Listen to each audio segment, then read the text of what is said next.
Class 12th के प्यारे प्यारे बच्चों को मेरा प्रणाम। कॉन्टिन्यूटी है आपके चैप्टर का नाम, जिससे आप सब हैं बहुत ही परेशान।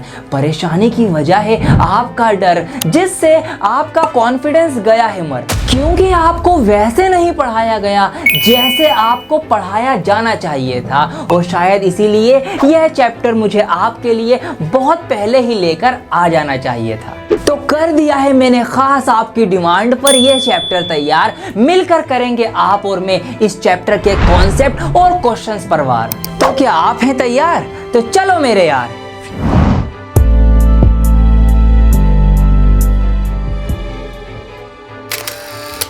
तो स्टार्ट करते हैं कॉन्सेप्ट के साथ, because concept is power. Chapter का आपके नाम है कॉन्टिन्यूटी एंड डिफरेंशिएबिलिटी। इसके नाम से कॉन्सेप्ट सीखेंगे। कॉन्टिन्यूटी पे सबसे पहले हम नजर मारते हैं, पहले इससे निपट लेते हैं। कॉन्टिन्यूटी वर्ड ये बना है कॉन्टिन्यू से, और कॉन्टिन्यू वर्ड आपने अभी तक बहुत बार सुना होगा। तो कॉन्टिन्यू का मतलब होता है लगा के तार, मतलब लगातार, कि अगर कोई चीज लगातार होए चले जा रही है, चले जा रही है, तो उसको हम कहते हैं कॉन्टिन्यू। वही चीज का मतलब यहां पर भी यही है, कॉन्टिन्यूटी। अब ये जो लगा के तार, मतलब ये जो लगातार है, ये किस चीज में है? क्या चीज लगातार चल रही है? किस चीज में कॉन्टिन्यूटी है? कौन सी चीज कॉन्टिन्यू चल रही है? ये है वो चीज जो आपने पहले चैप्टर में पढ़ी थी, जिसका नाम है फंक्शन। जी हाँ, आपने रिलेशन एंड फंक्शन पढ़ा था ना, उसमें फंक्शंस भी आपने अच्छे से समझे थे। मैंने भी आपको पढ़ा रखा है फुल चैप्टर। अब ये जो फंक्शंस होते हैं, इसमें हमें देखना है कि कौन सा फंक्शन जो है वो कॉन्टिन्यू है, वो लगातार है, और कौन सा फंक्शन कॉन्टिन्यू नहीं है, लगातार नहीं है। बस इस पूरे चैप्टर में सिर्फ इतना सा काम करना है। बहुत आसान चैप्टर है। मैं सबसे आसान तरीके से आपको ये समझाने वाला हूं। कैसे? आइए आपको बताता हूं। तो देखिए, मेजरली इस चैप्टर में आप दो टाइप के फंक्शन से डील करेंगे। कौन से फंक्शन हैं? आप उनको बहुत अच्छे से जानते हैं। पहला है आपका पॉलिनोमियल फंक्शन। ठीक है जी, पहला फंक्शन कौन सा हो जाएगा? Polynomial function. क्लास 10th में आपने पूरा चैप्टर पढ़ा था, 9th में भी पढ़ा था। आप इसको बहुत अच्छे से जानते हो, आपकी अच्छी इससे बनी हुई है दोस्ती। दुश्मनी तो आपकी इससे है। जो दूसरा फंक्शन है हमारा, जो कि है ट्रिग्नोमेट्रिक फंक्शन। Trigonometric function. तो इन दो टाइप के फंक्शंस के बारे में आपको पढ़ना है। इन्हीं का आपको बताना है कि ये जो फंक्शंस हैं, क्या ये कॉन्टिन्यू होंगे या नहीं होंगे। अब आइए एक एक करके मैं इसका भी आपको कॉन्सेप्ट क्रिस्टल क्लियर कर देता हूं। बिल्कुल दूध का दूध, पानी का पानी हो जाएगा आपकी आंखों के सामने। पहले हम समझ लेते हैं पॉलिनोमियल फंक्शन को। आप इसको बहुत अच्छे से जानते हैं। आपके लिए एग्जांपल के लिए मैंने एक पॉलिनोमियल लिखा 2x + 3। यह एक लीनियर पॉलिनोमियल है, क्योंकि इसमें x की डिग्री जो है, वेरिएबल की डिग्री जो है वो 1 है। अब अगर मैं इसको लेट्स सपोज y के लिए सॉल्व करूं, ठीक है जी, y के लिए अगर मैं इसको सॉल्व करूं, तो आपको पता है कैसे आप इनको सॉल्व करते थे। आप इस तरीके से x और y की वैल्यूज निकालते थे। 2 या 3 वैल्यूज आप निकाल लेते थे इसको ग्राफ पेपर पे रिप्रेजेंट करने के लिए। अब ऐसे ही मैं अगर यहाँ पे करूं, मैंने लेट सपोज x की जगह 0 रखा, तो यहाँ 0 रखा, ये वाला पार्ट 0 हो जाएगा, तो y की वैल्यू मुझे 3 मिल जाएगी, मिल गई। इसी तरीके से अगर मैं x की वैल्यू -1 रखूं, तो यहाँ -1 से इसकी मल्टीप्लाई होगी, ये -2 हो जाएगा। 3 में से 2 माइनस होंगे, तो मुझे y की वैल्यू 1 मिल जाएगी। और अगर मैं यहाँ पर x की जगह +1 रखूं, तो 2 एकम 2 और 3 5, ये y की वैल्यू मुझे 5 मिल जाएगी। अब अगर मैं इन पॉइंट्स को ग्राफ पेपर के ऊपर प्लॉट करूं, तो क्या होगा? x 0 रखने पर y हमें 3 मिलता है, x 0 रखने पर y हमें 3 मिलता है, तो यहाँ पर आएगा ये पॉइंट। ठीक है जी, x -1 रखने पर हमें y1 मिलता है, x -1 रखने पर हमें y1 मिलता है, यहाँ पर आएगा ये पॉइंट। x1 रखने पर हमें y5 मिलता है, x1 रखने पर हमें y5 मिलता है, तो यहाँ पर ये पॉइंट आएगा। अब अगर इन तीनों पॉइंट्स को मैं मिलाऊं, एक ग्राफ पे इसको बनाने की कोशिश करूं, तो इस तरीके से इसकी एक स्ट्रेट लाइन बन जाएगी, सीधी लाइन जो है वो बन गई। और अगर हम इसको और भी पॉइंट्स पे निकालते चले जाएंगे, तो वो पॉइंट इसी लाइन पे आएंगे। ऐसा नहीं है कि वो पॉइंट कहीं यहाँ पर कोई आ जाए, ऐसा हो नहीं सकता, ये बात ध्यान रखना। इसी पॉइंट्स के ऊपर हमें वो पॉइंट्स जो हैं, इसी लाइन के ऊपर वो पॉइंट्स हमें मिलते चले जाएंगे। चाहे हम कुछ भी यहाँ पर रख के देख सकते हैं, यहाँ पर इसी लाइन के ऊपर यहाँ आ सकता है, यहाँ यहाँ यहाँ यहाँ यहाँ यहाँ कहीं पर भी, इससे अलग नहीं होगा। तो इससे हमें कुछ बातें क्लियर होती हैं। बातें ये है कि एक लीनियर पॉलिनोमियल जो होता है उसकी एक स्ट्रेट लाइन बनती है। ये तो आपको पता ही होगा, 10th क्लास में जब पढ़ाया था मैंने आपको, जब भी ये बात बताई थी। अगर कोई लीनियर पॉलिनोमियल होगा, अगर कोई रेखिक बहुपद होगा, तो उसकी हमेशा एक स्ट्रेट लाइन बनेगी, वो कहीं भी बन सकती है, ठीक है। लीनियर इक्वेशन की हमेशा एक स्ट्रेट लाइन बनती है, मतलब लीनियर इक्वेशन को जब हम ग्राफ पेपर पे दिखाएंगे तो एक सीधी लाइन बनेगी।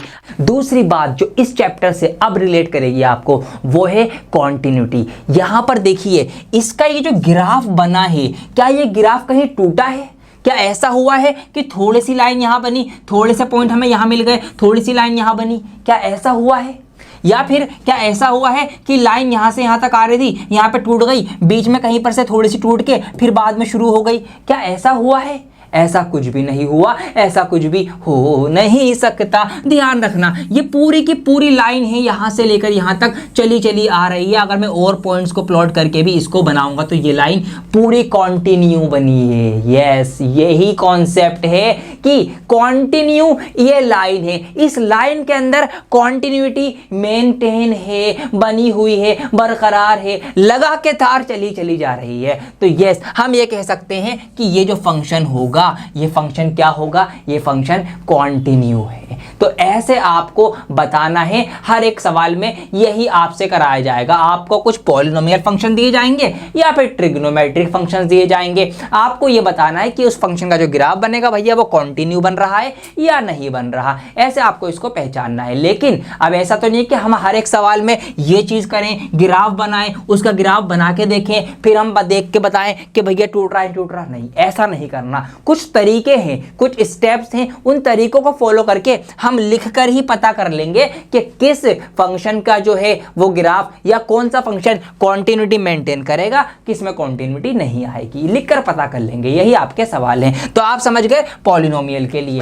तो अगर हम अलग अलग पॉलिनोमियल के ग्राफ पे जरा नजर मार लें तो हमें आधा चैप्टर तो यही क्लियर हो जाएगा। यहां पर आप नजर मारिए, अभी मैंने आपको लीनियर पॉलिनोमियल का एग्जांपल दिया था, उसकी एक स्ट्रेट लाइन बन रही थी, एक सीधी यहां पर कॉन्टिन्यूटी मेंटेन है। तो हम कह सकते हैं कि भैया इसका जो ग्राफ बनेगा या ये फंक्शन कॉन्टिन्यू होगा, सिंपल एज दैट। ऐसे ही अगर आप क्वाड्रेटिक पॉलिनोमियल को देखेंगे तो उसका इस तरीके से ग्राफ बनता है। और यहां पर भी देखिए, ऐसा नहीं है कि उसका ग्राफ कहीं टूट गया हो, नहीं, कॉन्टिन्यू है, बिल्कुल कॉन्टिन्यू का। देखिए यहां से शुरू हुआ, ये चला, ये चला, ये चला, ये चला, यहां पर आ गया। यहां पर देखिए मेरा पेन कहीं उठा नहीं है, ये जो कलम है, ये जो पेन है, ये मैंने यहां पर रखा, यहां से इसका ग्राफ बनाना शुरू किया और बिना उठाए, बगैर उठाए, ये पूरा का पूरा ग्राफ मैं बना पा रहा हूं। तो अगर किसी फंक्शन का ग्राफ आप बिना पेन उठाए बना पा रहे हैं पूरा, तो वो फंक्शन कॉन्टिन्यू होगा, सिंपल एज दैट। ऐसे आपको इसको समझना है। तो यहां पर लीनियर पॉलिनोमियल हो, क्वाड्रेटिक हो,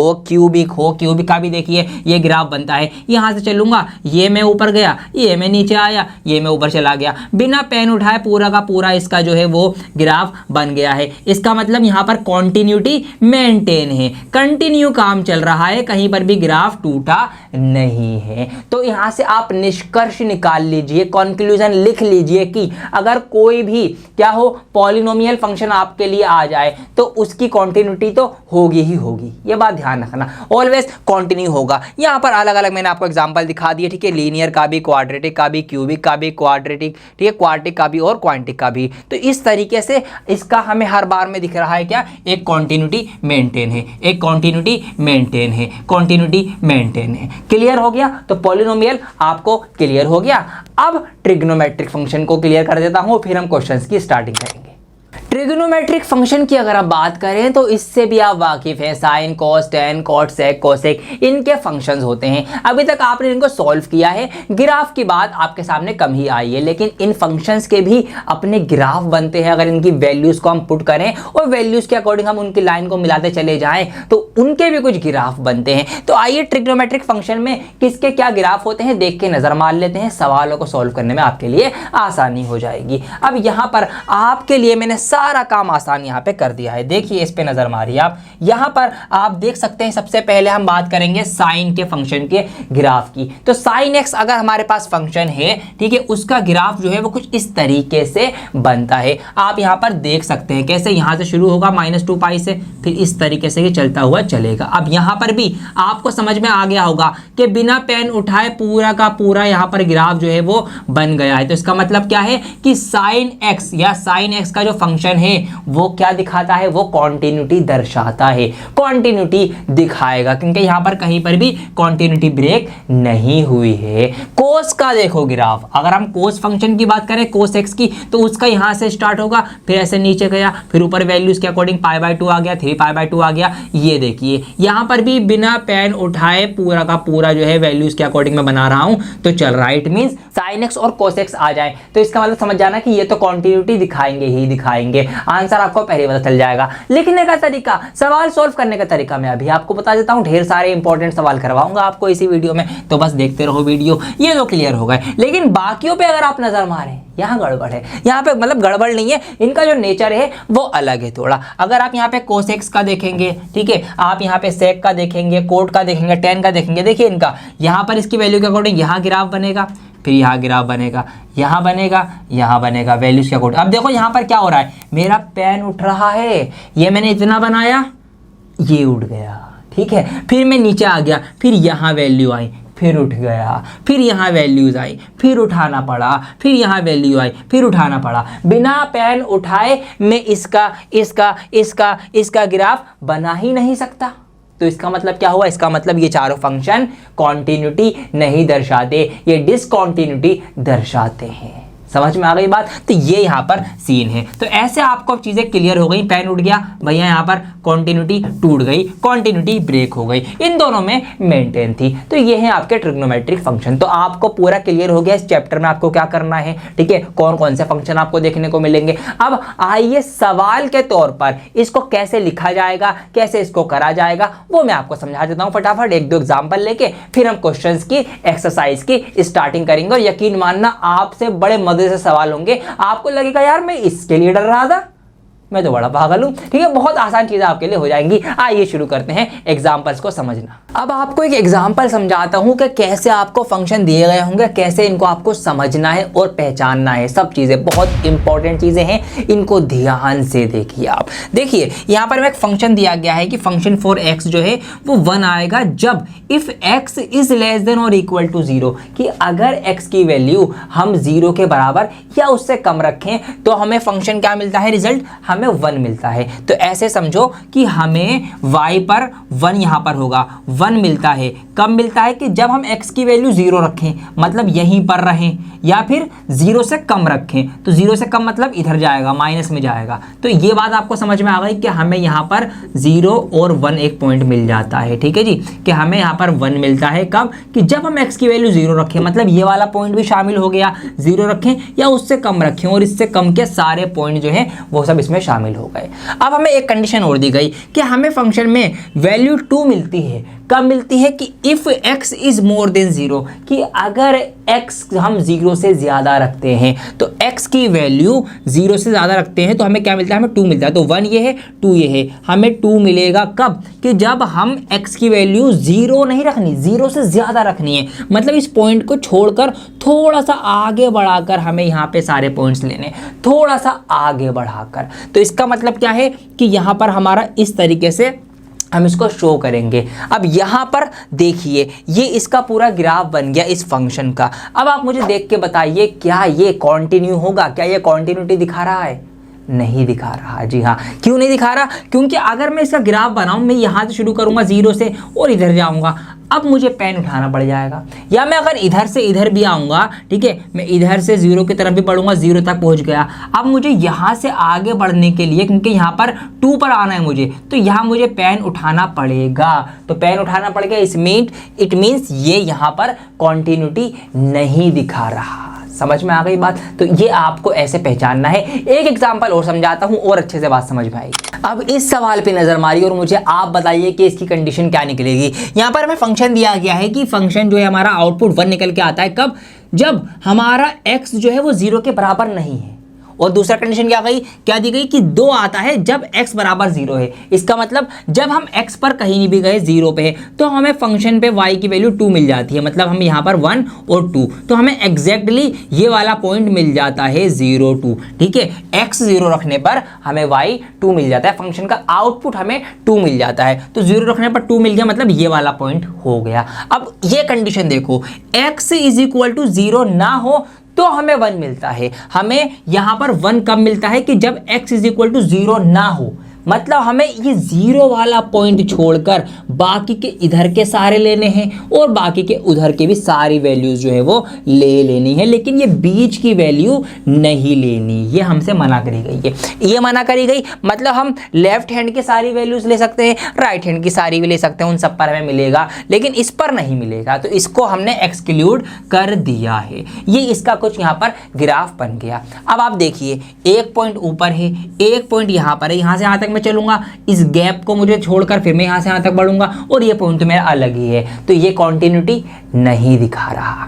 तो मैंने आपको दोनों ही कंडीशन बता दी कि कॉन्टिन्यूटी कैसे दिखाई जाती है, कैसे नहीं दिखाई जाती, क्या पहचान है। ग्राफ की मदद से हमने काफी अच्छे से चीजें क्लियर कर ली हैं। अब आइए, अब मैं आपको तरीका बता देता हूं कि कैसे आपको लिखकर चेक करना है बिना ये ग्राफ बनाए। बहुत ही सिंपल है। जो भी आपको फंक्शन दिया गया है आपको उसको 2 तरीकों से चेक करना है। एक तो आप डायरेक्ट ही फंक्शन के अंदर वैल्यू पुट कर देना, जो भी हमें x की वैल्यू दी गई होगी कि x इतने पर चेक करो, x की जगह 5 रख के चेक करो, 6 रख के चेक करो, -2 रख के, जो भी होगा कि x जैसे कि यहाँ पे दिया गया था x 0 रख के चेक करो। इस तरीके से जो भी दिया गया होगा एक तो वो वैल्यू डायरेक्ट ही फंक्शन में लगा दो तो कुछ वैल्यू निकल के आएगी। ठीक है, कुछ वैल्यू निकल के आ गई, फिर उसी वैल्यू को लिमिट की फॉर्म में सॉल्व करो। जी हाँ, लिमिट यहां पर यूज होगी। लिमिट की फॉर्म में आपको उसको सॉल्व करना है, आपको लिमिट लगानी पड़ेगी। ठीक है, x टेंड्स टू या x approaches to constant term, जो भी दी गई होगी x की वैल्यू, आपने यहां से कुछ वैल्यू निकाली, कुछ वैल्यू निकल के आएगी। आपने लिमिट लगा के सॉल्व करा, कुछ वैल्यू निकल के आएगी। अगर ये दोनों वैल्यूज बराबर आ जाएं, अगर इनका मान बराबर आ जाए, सेम वैल्यू आ जाए, यहाँ अगर आपको 5 मिला यहाँ भी 5 मिल जाए, यहाँ 6 मिला यहाँ भी 6 मिल जाए, यहाँ 0 मिला यहाँ भी 0 मिल जाए, अगर ये बराबर आ जाए तो इट मीन्स ये कॉन्टिन्यूटी दिखा रहा है, कॉन्टिन्यूअस है फंक्शन। समझ में आ गई बात। और अगर ये बराबर नहीं आए तो कॉन्टिन्यूटी नहीं है, कॉन्टिन्यूटी ब्रेक हो गई, फंक्शन कॉन्टिन्यूअस नहीं होगा। ये आपकी सिंपल सी बात ध्यान में आपको रखनी है डायरेक्ट वाले केसेस में। अगर आपका ऐसा केसेस होगा जिसमें ऐसा केस होगा जहां पर आपको कंडीशन दी गई होगी कि कम वाली इतनी है, ज़्यादा वाली इतनी है, तो वहां पर हम कम के लिए कम की तरफ बढ़ेंगे, ज़्यादा के लिए ज़्यादा की तरफ बढ़ेंगे, तो वहां पर आपको फिर लिमिट को थोड़ा और एक्सप्लेन करके सॉल्व करना पड़ेगा। कैसे? आपको फिर जो लिमिट सॉल्व करनी पड़ेगी ना, वो दोनों साइड के सॉल्व करनी पड़ेगी।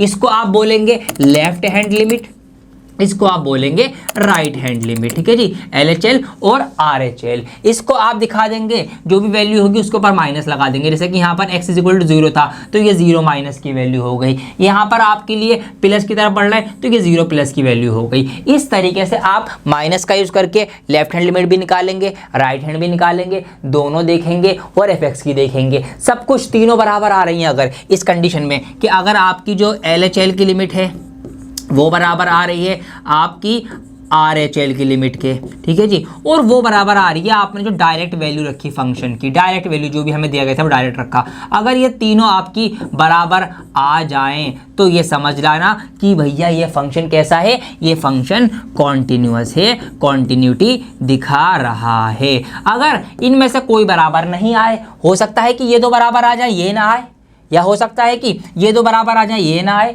या हो सकता है कि ये दो बराबर आ जाए ये वाली ना आए बीच वाली। तो अगर कोई सी बराबर नहीं आ रही तो भैया वो फंक्शन फिर कॉन्टिन्यूटी नहीं दिखाएगा। बस ये सारा खेल है इस चैप्टर के अंदर कॉन्टिन्यूटी का। तो मैंने आपको पूरा निचोड़ समझा दिया है बहुत ही आसान शब्दों में, बहुत ही आसान तरीके से, बिना कुछ रटवाए, सब कुछ दिखाकर बताकर एक्सप्लेन करके। अब अभी से लेफ्ट हैंड लिमिट और राइट हैंड लिमिट का भी एक एग्जाम्पल आपको करा देता हूँ ताकि जो बचा कुचा डाउट है वो भी आपका क्लियर हो जाए, फिर एक्सरसाइज स्टार्ट आपकी हो जाएगी। सवाल कुछ इस तरह से होगा, कंडीशन दी गई होगी। अब यहाँ पे देखिए x इज लेस देन 0 और x इज मोर देन 0, तो लेस देन मोर देन कहा गया है, मतलब लेफ्ट हैंड लिमिट और राइट हैंड लिमिट हमें लेनी है, इस कंडीशन से हमें सॉल्व करना है, ये बात पता चल गई। अब और हमें क्या दिया गया है, x इज इक्वल टू 0, कि x जो है 0 के बराबर भी है। सबसे पहले आपको यही देखना है कि जो भी आपको फंक्शन दिया गया है या वैल्यू दी गई है वो बराबर किस किस के दिखाई जा रही है। तो यहाँ पर x इज इक्वल टू 0 भी लिखा हुआ है, मोर देन इक्वल टू 0,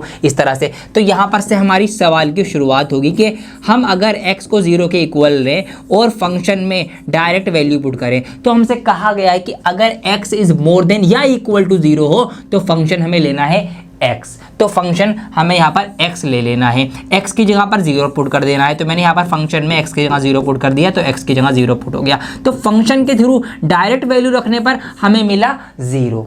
अब लिमिट से चेक करेंगे, ठीक है जी, चलिए करते हैं। तो यहाँ पर पहले मैं कर लूँगा लिमिट x अप्रोचेस टू या x टेंड्स टू 0 निगेटिव, ठीक है, 0 माइनस, मतलब हमें अब ये देखना है कि x की वैल्यू 0 से कम कहाँ है, मतलब x इज लेस देन 0 अगर हो तो क्या हमें फंक्शन रखना है, ठीक है जी। इस तरीके से हमें यहाँ पर इसमें लिमिट लगानी है फंक्शन के अंदर। अब लगा देते हैं, तो लिमिट हमारी लगेगी x अप्रोचेस टू या फिर x टेंड्स टू नेगेटिव। अब देखिए क्या कि x इज लेस देन 0, अगर x लेस देन 0 हो तो फिर हम ये फंक्शन यूज करेंगे। जी हाँ, ये आपको देखना पड़ेगा हर एक सवाल में बार बार। तो यहाँ पर फंक्शन यूज होगा माइनस का x। अब x की जगह पर हमें 0 पुट करना है, तो ये माइनस का 0 हो जाएगा सोल्व होके, बेसिकली 0 ही इसका आंसर आएगा। तो यहाँ से भी हमें 0 मिल गया, यहाँ से भी 0 मिल गया। समझ में आ रही है बात? तो अभी तक कॉन्टिन्यूटी साबित हो रही है। अब राइट हैंड लिमिट भी चेक करेंगे, तो लिमिट हम यूज करेंगे x टेंड्स टू 0 पॉजिटिव, मतलब 0 से बड़े राइट हैंड की तरफ जो हमारी वैल्यूज जा रही हैं उनके लिए हम फंक्शन में लिमिट लगाने वाले हैं। तो limit x tends to 0 positive. अब अगर x की वैल्यू 0 से ज़्यादा हो, x इज मोर देन 0 हो, तो क्या करना है, if x is more than 0 हो तो हमें फंक्शन लेना है ये वाला। ये ऐसे आपको देखना है सवाल में, कंडीशन के अकॉर्डिंग फंक्शन चूज करना है। तो हमें फंक्शन लेना है फिर x, अब इसके अंदर वैल्यू पुट होगी, x की जगह 0 रखना है, तो x की जगह 0 रखेंगे तो ये भी 0 आ जाएगा। अब देखिए वही बात साबित हो गई। क्या बात साबित हो गई? कि हमारा जो फंक्शन में हमने डायरेक्ट वैल्यू रखी वो बराबर आ गई हमारी लेफ्ट हैंड लिमिट के, ठीक है, वो बराबर आ गई हमारी राइट हैंड लिमिट के ये। तो जब ऐसा हो जाए कि हमने डायरेक्ट वैल्यू जो रखी वो बराबर आ जाए लेफ्ट हैंड लिमिट के और वो बराबर आ जाए राइट हैंड लिमिट के, जब तीनों वैल्यूज बराबर आ जाएं तो इट मीन्स क्या है, इट मीन्स ये फंक्शन कैसा होगा, कॉन्टिन्यूअस होगा या ये कॉन्टिन्यूटी दिखा रहा होगा। ये आपको करना है हर एक सवाल के अंदर। तो मैंने एक एग्जाम्पल ले लिया आपके लिए आसान सा छोटा सा, ताकि आपको चीज़ें क्लियर या समझ में आ जाए कि आपको लिखना कैसे है। तो अब आप पूरी तरह से तैयार हैं कि आप शुरू कर दें इसकी एक्सरसाइज और कॉन्टिन्यूटी को धुएं में उड़ा दें, हलवा कर दें। तो आइए शुरू करते हैं एक्सरसाइज 5.1। प्रूव दैट, ये साबित कीजिए कि ये जो फंक्शन दिया गया है 5x माइनस 3 इज कॉन्टिन्यूअस। ये कॉन्टिन्यूअस है कब कब, जब हम x की जगह पर 0 रखें, जब हम x की जगह पर -3 रखें और जब हम x की जगह पर 5 रखें। तो 3 अलग अलग नंबर या वैल्यूज पुट करके हमें इसको कॉन्टिन्यूअस प्रूव करना है। आइए 1 बाय 1 करते हैं। बहुत ही ज्यादा आसान है इसको करना। बाकी चीजें जैसे जैसे सवाल अलग होंगे उनका लेवल अलग होगा, मैं वहां पर आपको एक्सप्लेन करता रहूंगा, इसीलिए हर एक सवाल ध्यान से समझना है और देखना है। आइए करते हैं। तो सबसे पहले आपको फंक्शन जो दिया गया है वो दिया गया है 5x माइनस 3। तो आपको वैल्यू क्या रखनी है, सबसे पहले x इज इक्वल टू 0 रखनी है। तो मैंने आपको बता दिया कॉन्सेप्ट में कि कॉन्टिन्यूटी कैसे चेक होती है। पहले एक बार ये वैल्यू डायरेक्ट ही फंक्शन में रख के देखो, फिर लिमिट के अकॉर्डिंग रख के देखो, फिर देखो क्या दोनों सेम आ रही हैं या नहीं आ रही। अगर दोनों इक्वल है, सेम है, एक जैसी हैं, तो भैया कॉन्टिन्यूअस है, और अगर नहीं है तो नहीं है। आइए करके देखते हैं। तो सबसे पहले हम यहाँ पर अपने इस फंक्शन में x की जगह पर हमसे 0 रखने को कहा गया है, तो हम यहाँ पर x की जगह पर जहाँ जहाँ भी x दिखेगा वहाँ पर हम 0 रख देंगे। तो इस तरीके से आपने देखा कि यहाँ पर फंक्शन जो है जब हम 0 रख रहे हैं तो वैल्यू हमारी आ जाती है कितनी, -3। ये हमने यहाँ पर रख दिया, बहुत आसान था। अब लिमिट की फॉर्म में इसको रख के देख लीजिए। तो लिमिट की फॉर्म में जाएगा भाई लिमिट x टेंड्स टू 0 या फिर x अप्रोचेस टू 0, ठीक है, 0 तक की हमें लिमिट रखनी है और हमारा जो फंक्शन है फंक्शन में हमको लगा देनी है। अब फंक्शन क्या है, फंक्शन जो है वो लिख दो, सिंपल एज दैट। यहाँ पर मैं लिख दूंगा लिमिट x टेंड्स टू 0 और फंक्शन हमारा क्या है, फंक्शन है 5x माइनस 3, तो यहाँ पर आ जाएगा आपका 5x माइनस 3। अब यहाँ पर इसके अंदर लिमिट पुट कर दीजिए, x टेंड्स टू 0 है तो यहाँ पर आ जाएगा ये 5 0 माइनस 3। तो यहाँ पर से भी हमने क्या पाया, हमने ये पाया कि जो हमारा लिमिट के अकॉर्डिंग जो वैल्यू निकल के आ रही है वो भी क्या आ रही है, माइनस की 3 आ रही है। तो जब हमने डायरेक्ट फंक्शन में वैल्यू रखी तो -3 आंसर आया, और जब लिमिट लगाकर हमने सॉल्व किया तो भी -3 ही वैल्यू आई। तो इसका मतलब क्या है, इसका मतलब ये फंक्शन जो है 0 पर कॉन्टिन्यू है क्योंकि वैल्यू हमारी सेम आ गई है। यही चीज आप लिख कर दिखा भी सकते हैं कि भैया जब हमने फंक्शन में डायरेक्ट 0 रखा वो वैल्यू, और जब हमने लिमिट लगाई थी x के लिए 0 तक वो वाली वैल्यू फंक्शन के अंदर कैसी हो गई, बराबर हो गई। क्या वैल्यू आई, -3 आई। So therefore it is continuous, ठीक है, it is continuous at x is equal to 0। आप ये लिख देंगे और आपका आंसर जो है वो कंप्लीट हो जाएगा x 0 के लिए। ऐसे ही फिर x -3 के लिए करना है और फिर वैसे ही x इज इक्वल टू 5 के लिए करना है। तो जब जाके ये पहला सवाल पूरा होगा, बेसिकली इसमें आपने 3 बार प्रैक्टिस कर ली, 3 छोटे छोटे सवाल कर लिए हैं। अब आइए फटाफट से हम कर लेते हैं x इज इक्वल टू -3 की वैल्यू पुट करके क्या आंसर आने वाला है। देखिए ये आपका फंक्शन दे रखा है, यहाँ पर हम फंक्शन में यहाँ पर x की जगह पर -3 पुट करने वाले हैं। तो 5 मल्टीप्लाई बाई -3 इंटू -3। तो यहाँ पर से सॉल्व करने पर आपको क्या मिलेगा, 5 3 -15 हो जाएगा, और ये -3 है, माइनस माइनस प्लस होते हैं तो ये -18 आपका आ जाएगा जब आपने फंक्शन में x की जगह -3 पुट किया। अब लिमिट के अकॉर्डिंग रख के देख लीजिए, आइए फटाफट से लिमिट के अकॉर्डिंग रख के देख लेते हैं। तो लिमिट हमारी जाएगी x टेंड्स टू -3 हमारे फंक्शन में, ठीक है जी, fx में। फंक्शन हमारा क्या है, फंक्शन जो है वो लिख दीजिए लिमिट x टेंड्स टू -3 और फंक्शन है हमारा 5x -3। अब यहाँ पर इसमें लिमिट लगाइए तो इसमें x की जगह पर क्या आएगा, -3 आएगा, और बाहर भी -3 चल रहा है। यहाँ पर फिर से -15 और -3 हो गए, -18 आ गया। तो यहाँ पर हमारा जो लिमिट हमने रखी, लिमिट के अकॉर्डिंग हमने अपने फंक्शन को जब देखा तो हमने क्या पाया, हमने ये पाया कि डायरेक्ट जब हम वैल्यू रख रहे हैं तो भी -18 आ रहा है, हम लिमिट के अकॉर्डिंग सॉल्व कर रहे हैं तो भी -18 आ रहा है। तो इट मींस यस, यही बात लिखी जाएगी कि जब हमारा फंक्शन डायरेक्ट रखने पर भी -3, ठीक है, अब क्या है, अभी -18 आया, -18 आया, और लिमिट रखने पर भी, तो इसीलिए it is continuous at x is equal to -3, कि ये -3 पर कॉन्टिन्यूअस होगा। तो इस तरीके से आपको करना है, बहुत ही ज्यादा आसान है, आपको ये ध्यान में रखना है। पहली बात, ये एक पॉलिनोमियल है, ठीक है। अगर हम देखें इसका ग्राफ बनाकर तो यहाँ पर जो ग्राफ है ना वो भी इसका कॉन्टिन्यूअस बनेगा, एक लाइन जैसी भी बनेगी वो कॉन्टिन्यू जाएगी। कुछ भी वैल्यूज आप यहाँ पर एक्स की जगह पुट करके रख सकते हैं, तो वहीं से हमें पता चल जाता है कि भैया ये कॉन्टिन्यूअस फंक्शन होगा। लेकिन हमें इसको लिखकर ऐसे दिखाना है। अब फटाफट से ये जो बोर्ड पे जगह बची है यहाँ पर 5 वाला आप ट्राई कर लो, आपकी भी प्रैक्टिस हो जाएगी। क्वेश्चन नंबर 2 में भी यही चीज करनी है, सेम चीज करनी है। बाद में धीरे धीरे अब लेवल जो है वो हाई होता रहेगा, तो ध्यान से समझिए, प्रैक्टिस के तौर पर करते हैं। क्या है, examine the continuity of the function. हमें फंक्शन दिया गया है, 3 की वैल्यू पे चेक करना है, तो आइए फटाफट से कर लेते हैं। तो फंक्शन यहाँ पर हमें जो दे रखा है वो क्या दे रखा है, 2x² - 1, 2x² - 1 चेक करना है हमें 3 पर। तो मैंने क्या बताया, पहले डायरेक्ट ही फंक्शन के अंदर वैल्यू पुट करके देखो क्या वैल्यू निकल के आती है। तो मैंने x की जगह पर 3 रखा, यहाँ पर भी x की जगह पर मैंने 3 रखा, x का स्क्वायर था तो 3 का स्क्वायर कर दिया।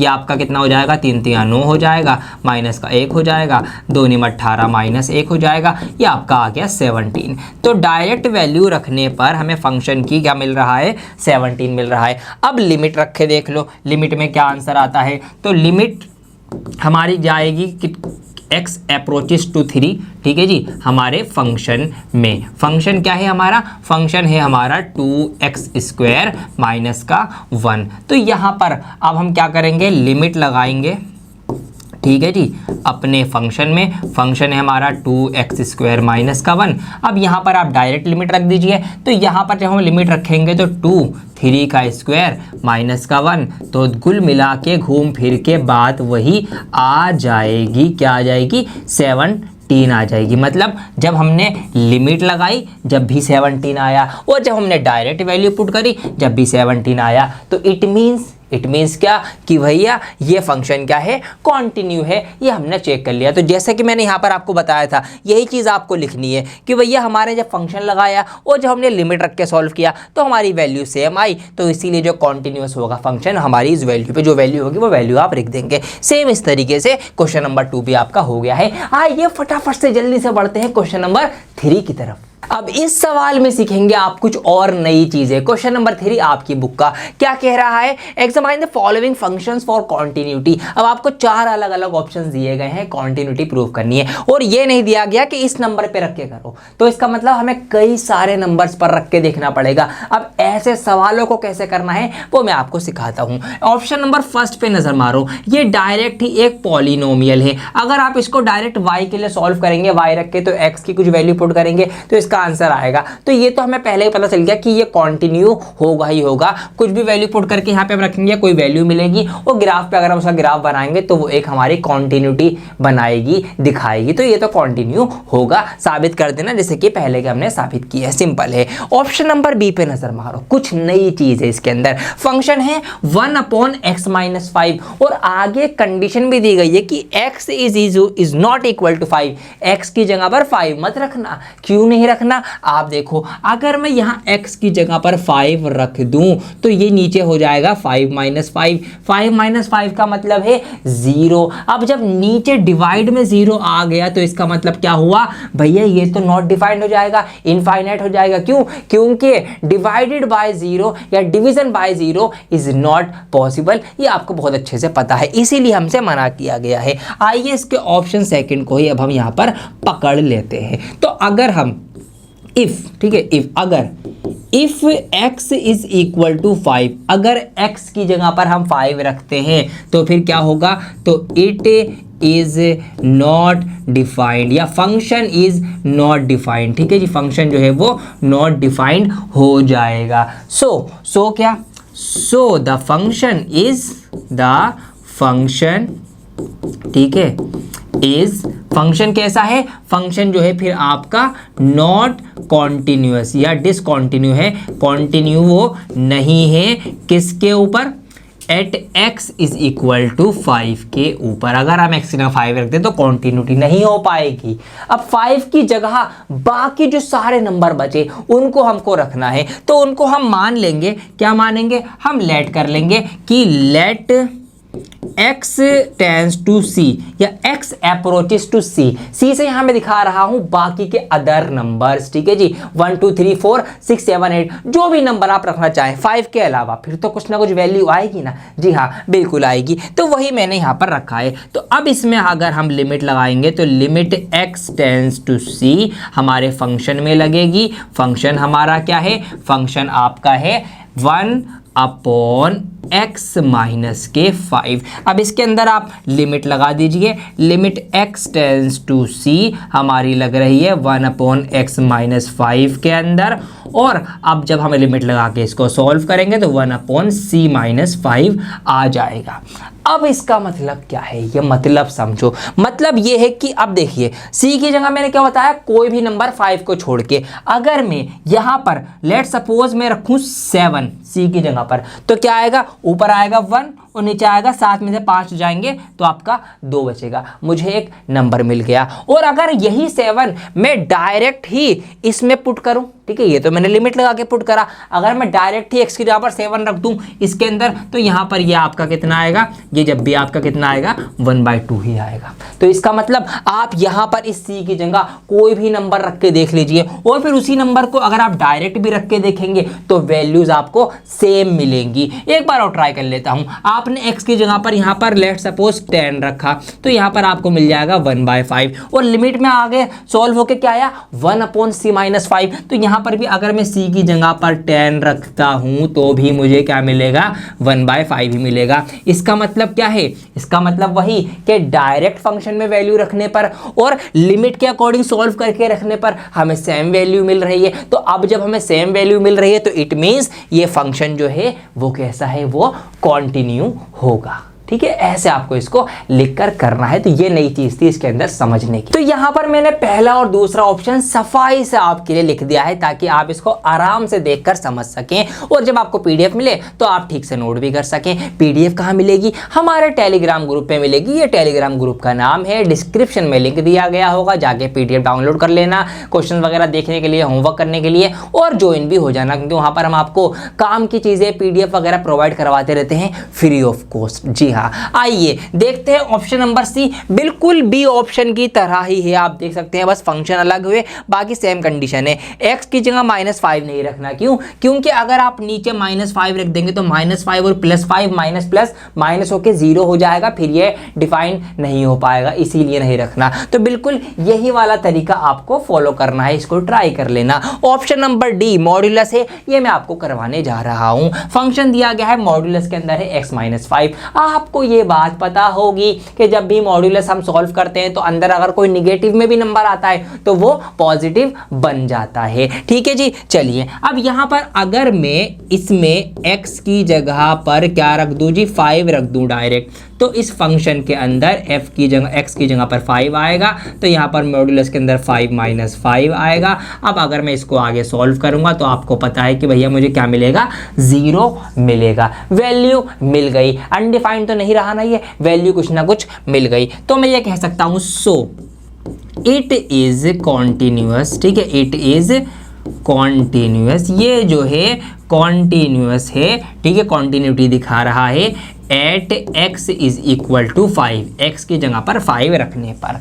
अब लिमिट के अकॉर्डिंग रख के देखते हैं। अब लिमिट के अकॉर्डिंग अगर हम यहाँ पर रखेंगे तो थोड़ा सा यहाँ पर खेल है कि क्या वैल्यू रखें, क्यों, क्योंकि मॉड्यूलस है तो अब आपको यहाँ पर कम वाली वैल्यू भी रख के देखनी पड़ेगी x की और ज़्यादा वाली भी रख के देखनी पड़ेगी। कहीं ऐसा ना हो किसी में वैल्यू माइनस आ जाए, किसी में प्लस आ जाए, ये चीज़ आपको चेक करनी पड़ेगी। हालांकि दिख रहा है कि मॉड्यूलस से वैल्यू पॉजिटिव ही आनी है, ये हमें पता है, लेकिन फिर भी हमें करके दिखाना पड़ेगा कि भैया देखो इसीलिए प्लस आ रही है। तो यहाँ पर मैं कुछ मान लूँगा, ठीक है, लेट x, तो वही करेंगे हम, x टेंड्स टू c या x अप्रोचेस टू c। ठीक है, c मैंने मान लिया कि हम लिमिट में c लगा के करने वाले हैं। अब यहाँ पर केस क्या क्या बनेंगे, ठीक है जी। फर्स्ट केस जिसको मैं नाम दूंगा, अब यहाँ पर केस क्या है कि इफ अगर हमारा जो c है वो कैसा है, वो लेस देन 5 है, या पहले मोर देन का ले लेते हैं, मर्जी है कोई सा भी ले लो। इफ लेस सी जो है अगर लेस देन 5 होगा तो क्या लिमिट लगाएंगे, आइए ज़रा लगा के देखते हैं। तो मैंने लिमिट लगाई x tends to c,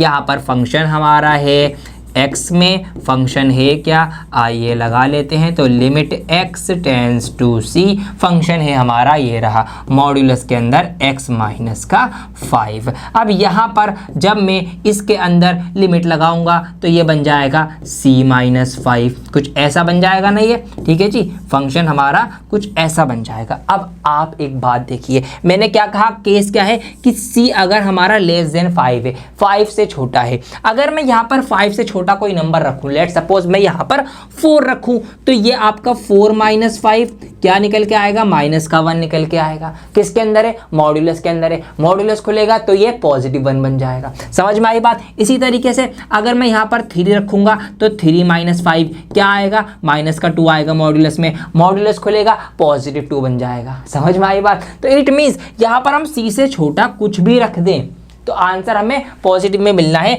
answer कुछ इस प्रकार भी बन जाएगा 5 - c। ठीक है, इसको आप ऐसे भी लिख सकते हैं, क्योंकि वो नंबर जो भी छोटा नंबर होगा वो पॉजिटिव ही हमें देगा। तो ये बात आपको समझनी है। समझ में आ गई कि यहाँ से जो भी वैल्यू हम सॉल्व करेंगे वो हमारी कैसी आ रही है, पॉजिटिव आ रही है। ठीक है जी, चलिए जी, अब आइए केस नंबर 2 की बात कर लेते हैं। तो यहाँ पर सेकंड केस जो बनेगा वो मैं ट्राई कर रहा हूँ, किसमें कि अगर हम c की जगह पर क्या रखें, मोर देन 5 की वैल्यू रखें। तो देखते हैं क्या होता है, आइए रख के देख लेते हैं। तो limit x approaches to c, ठीक है, फंक्शन के अंदर लग रही है और फंक्शन हमारा क्या है, फंक्शन है हमारा मॉड्यूलस के अंदर x माइनस का 5। चलो जी इसके अंदर लगा देता हूं दोबारा, तो ये बन गया आपकी c माइनस 5। अब आप एक बात सोचिए, अगर यहाँ c हमें रखना है 5 से बड़ा, 5 से बड़ा कुछ भी रखो, आप 6 रखेंगे तो 1 मिलेगा, 1 पॉजिटिव का मिलेगा, आप 7 रखेंगे पॉजिटिव का 2 मिलेगा, खुल के पॉजिटिव ही बनेगा। तो यहाँ पर भी मैं c से बड़ा, 5 से बड़ा कुछ भी रख दूँ, जब भी मुझे एक पॉजिटिव वैल्यू मिल रही है, तो यहाँ पर से भी ये इसके बराबर आ गया, यहाँ से भी ये इसके बराबर आ गया फंक्शन, ठीक है जी। तो यहाँ पर हमें 0 मिला, तो इसका मतलब क्या है कि सब कुछ हमें बराबर मिल रहा है, पॉजिटिव में ही मिल रहा है। तो इसीलिए क्या हो जाएगा, तो therefore it is continuous for all real numbers, के सभी रियल नंबर्स पे हम यहाँ पे कुछ भी रख दें ये हमें पॉजिटिव वैल्यू ही देगा, और मॉड्यूलस का काम ही ये होता है पॉजिटिव वैल्यू देना। तो इसका मतलब यस ये कॉन्टिन्यूअस है। ऐसे आपको इसको करना था। अब ये है मोस्ट इंपॉर्टेंट क्वेश्चन, जहां पर आपको फंक्शन के लिए कंडीशन दी गई है कि अगर ये हो तो ये रखो, ये हो तो ये रखो। इसमें सबसे ज़्यादा बच्चे परेशान होते हैं और घबराते हैं इन सवालों से, लेकिन मेरे प्यारे बच्चों बिल्कुल डरने की ज़रूरत नहीं है, बहुत आसान है ये भी। आइए देखिए कैसे समझाता हूँ। Is the function f defined by, हमें एक फंक्शन x है, फंक्शन सिर्फ x है, उसको डिफाइन ऐसा किया गया है कि x जो है कब कब क्या क्या होगा, ठीक है, इस तरीके से वो हमसे दिया गया है। हमसे पूछा है क्या वो कॉन्टिन्यूअस है 0 पर, 1 पर और 2 पर। तो 0, 1 और 2 इन पे हमें रख कर ये देखना है। कंडीशन लेकिन सिर्फ 1 के लिए दी गई है, तो 0 2 के लिए कोई कंडीशन नहीं गई, इनके लिए जैसे हम करते आए हैं अभी तक वही चीज़ें हमें करनी है। तो आइए फटाफट से इसको हम कर लेते हैं। पहले हम 0 के लिए चेक कर रहे हैं। अब हमारा जो फंक्शन है वह ये फंक्शन अपने आप में क्या है, सिर्फ और सिर्फ x है। अगर आप इसको 0 के लिए पुट करेंगे, ठीक है, x की जगह 0 रखेंगे, तो हमारा जो फंक्शन क्या हो जाएगा, सिंपल डायरेक्ट आपका 0 आंसर आ जाएगा, सिंपल एज दैट। ठीक है जी, हमारा फंक्शन x था और x के लिए हमें 0 रखना है, तो जब यहाँ पर आप 0 पुट करेंगे तो भैया जी ये तो आपका 0 आ गया। ठीक है जी, ऐसे 0 मिल गया। अब लिमिट में रख के देख लीजिए, तो लिमिट में आपको पता है कि x टेंड्स टू 0, ठीक है, फंक्शन x में रखा जाएगा और फंक्शन हमारा क्या है, यही हमारा फंक्शन है। तो यहाँ पर x की जगह पर जब आप 0 पुट करेंगे, 0 रखेंगे, तो इसकी वैल्यू भी क्या ही आपको मिलने वाली है, 0 ही मिलने वाली है। ठीक है, ऐसे आपको इसको करना है। तो यहाँ पर आपको ऐसे भी 0 मिल गया डायरेक्ट रखने पर, और लिमिट लगाने पर भी आपको 0 मिल गया। इसका मतलब लिमिट वाली वैल्यू और डायरेक्ट वाली वैल्यू दोनों इक्वल हैं, तो it means x is equal to 0 पर ये फंक्शन कॉन्टिन्यू होगा, कॉन्टिन्यूटी दर्शाएगा। ठीक है, ऐसे आपको इसको कर लेना है। अब अभी मैं रफली आपको ये कर रहा हूँ, बाकी मैं आराम से सफाई के साथ लिख के आपको दिखा भी दूंगा। ठीक है, समझने का सारा खेल है, इसलिए आप समझो। पहले 1 वाला बाद में करूंगा क्योंकि 1 में कंडीशन है और यही मेन पार्ट है, इसलिए इसको भी होल्ड करते हैं। 2 वाला भी फटाफट देख लेते हैं। तो x बराबर 2 रखना है, फंक्शन है आपका x। अब यहाँ पर अगर आप 2 रखेंगे, ठीक है, x की जगह पर, तो आपको क्या मिलेगा, फंक्शन में सॉल्व होकर 2 ही मिलेगा, सिंपल एज दैट। भैया फंक्शन सिर्फ x था, x की जगह 2 रखना था, तो x की वैल्यू 2 निकल के आ गई, सिंपल। अब लिमिट में अगर आप इसको रख के देखेंगे तो लिमिट x टेंड्स टू 2, और किस में रखना है, फंक्शन x में रखना है। अब इस फंक्शन में x की जगह 2 रख दीजिए, तो जब x की जगह आप 2 रख देंगे तो भैया वैल्यू जो आएगी कितनी आएगी, 2 निकल के आएगी। तो वही बात, डायरेक्ट रखने पर भी 2 आ गई, लिमिट लगा अगर ट्राई करा 2 आ गई, दोनों वैल्यू सेम आ गई, तो यस इसका मतलब x इज इक्वल टू 2 पर भी ये वाला जो हमारा फंक्शन है ये कैसा होगा, कॉन्टिन्यू होगा, कॉन्टिन्यूटी दर्शा रहा है। ये आपको कर लेना है फटाफट, ये वही चीज़ थी जो अभी तक हमने करी है। अब समझिए इस x इज इक्वल टू 1 वाला खेल कि अगर ऐसे कोई कंडीशन आपको दी जाए कि फंक्शन में x आएगा अगर x जो है वो लेस देन और इक्वल टू 1 है, फंक्शन सॉल्व होकर 5 आएगा अगर x जो है वो मोर देन 1 है, इसको कैसे करना है ये आपको बताता हूँ। तो ये मैंने सफाई से आपके लिए लिख दी है ताकि पीडीएफ में आपको अच्छे से समझ में आए, साफ साफ दिखे। अब आइए मेन केस आपको ये समझना है, ध्यान देना, पूरा का पूरा 100% आपका कंसंट्रेशन मुझे चाहिए। देखिए समझिए, सबसे पहले x1 के लिए हम सॉल्व कर रहे हैं। कंडीशन दी गई है कि अगर x की वैल्यू लेस देन और इक्वल टू 1 हो तो फंक्शन यूज करेंगे हम x, अगर x की वैल्यू 1 से ज्यादा है तो फंक्शन हम यूज करेंगे 5। तो यहां पर x की वैल्यू 1 से कम, लेस देन 1, 1 माइनस, और 1 से ज्यादा, मोर देन 1, 1 प्लस। तो यहां पर हम दोनों ही तरीके से लिमिट लगाएंगे, हम 1 माइनस की भी लिमिट लगाएंगे और 1 प्लस की भी लिमिट लगाएंगे। दो अलग अलग लिमिट लगेगी, पॉजिटिव में भी नेगेटिव में भी। समझ में आई बात? उनके अकॉर्डिंग हम फंक्शन रखेंगे। और सॉल्व किसके लिए कर रहे हैं हम? 1 के लिए, 1 के लिए कर रहे हैं। तो आइए करते हैं, पहले डायरेक्ट कर लेते हैं। तो फंक्शन आपको जो दिया गया है वो क्या है? सिंपल x है। अगर फंक्शन में हम डायरेक्ट x की वैल्यू 1 पुट कर दें तो हमें x की वैल्यू 1 मिल जाएगी। तो f1 हमें 1 मिल गया डायरेक्ट। अब लिमिट लगा के देख लेते हैं क्या यही आएगा या कुछ और आएगा। अब हम लिमिट लगाने जा रहे हैं। अब लिमिट पहले हम लगाएंगे x टेंड्स टू 1 माइनस, ठीक है, माइनस के लिए लगा लेते हैं इसी फंक्शन में। अब माइनस की जो कंडीशन हमें दी गई है, कंडीशन पे नजर मारो। यहां पर क्या कंडीशन दी गई है कि अगर x की वैल्यू कम है 1 से तो फंक्शन कौन सा यूज होगा? 1 वाला, वो x वाला यूज होगा। तो यहां पर हम x लिखेंगे। बस ये है सारा का सारा खेल कि आपको कंडीशन के अकॉर्डिंग देखना है क्या चीज आपको पुट करनी है। ठीक है जी, चलिए ये पुट कर लिया। अब यहां पर x के लिए हम सॉल्व कर रहे हैं, x मतलब x फॉर 1 के लिए। तो यहां पर आ जाएगी x की जगह पर 1।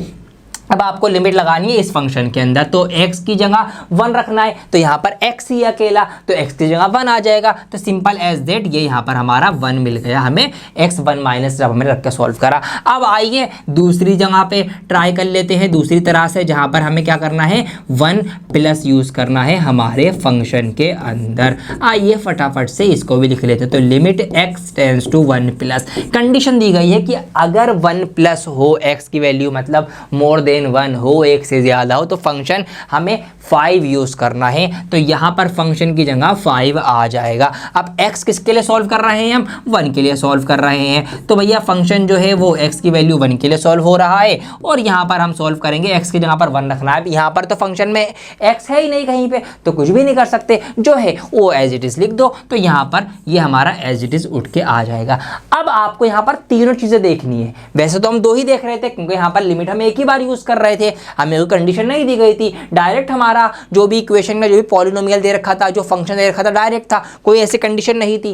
तो यहाँ पर हम 2 ही चीजें चेक कर रहे थे कि डायरेक्ट रखने पर और लिमिट लगाने पर बराबर आ रहा है या नहीं आ रहा। लेकिन यहाँ पर हमने लिमिट भी 2 बार लगाई अलग अलग तरीके से। तो आपको यहाँ पर तीनों चीजें चेक करनी पड़ेंगी कि क्या तीनों बराबर आ रहे हैं नहीं आ रहे हैं, मतलब दोनों जो हमने लिमिट लगाई है उनकी वैल्यू और जो डायरेक्ट सॉल्व करा है उनकी वैल्यू, क्या ये बराबर आ रही है या नहीं आ रही, ये चेक आपको करना है। तो आपने देख ही लिया होगा आंसर में क्या बराबर है क्या नहीं, आपको पता चल गया होगा। क्योंकि देखिए, क्योंकि f1 जो हमने डायरेक्ट रखा वो भी बनाया, वो बराबर है किसके?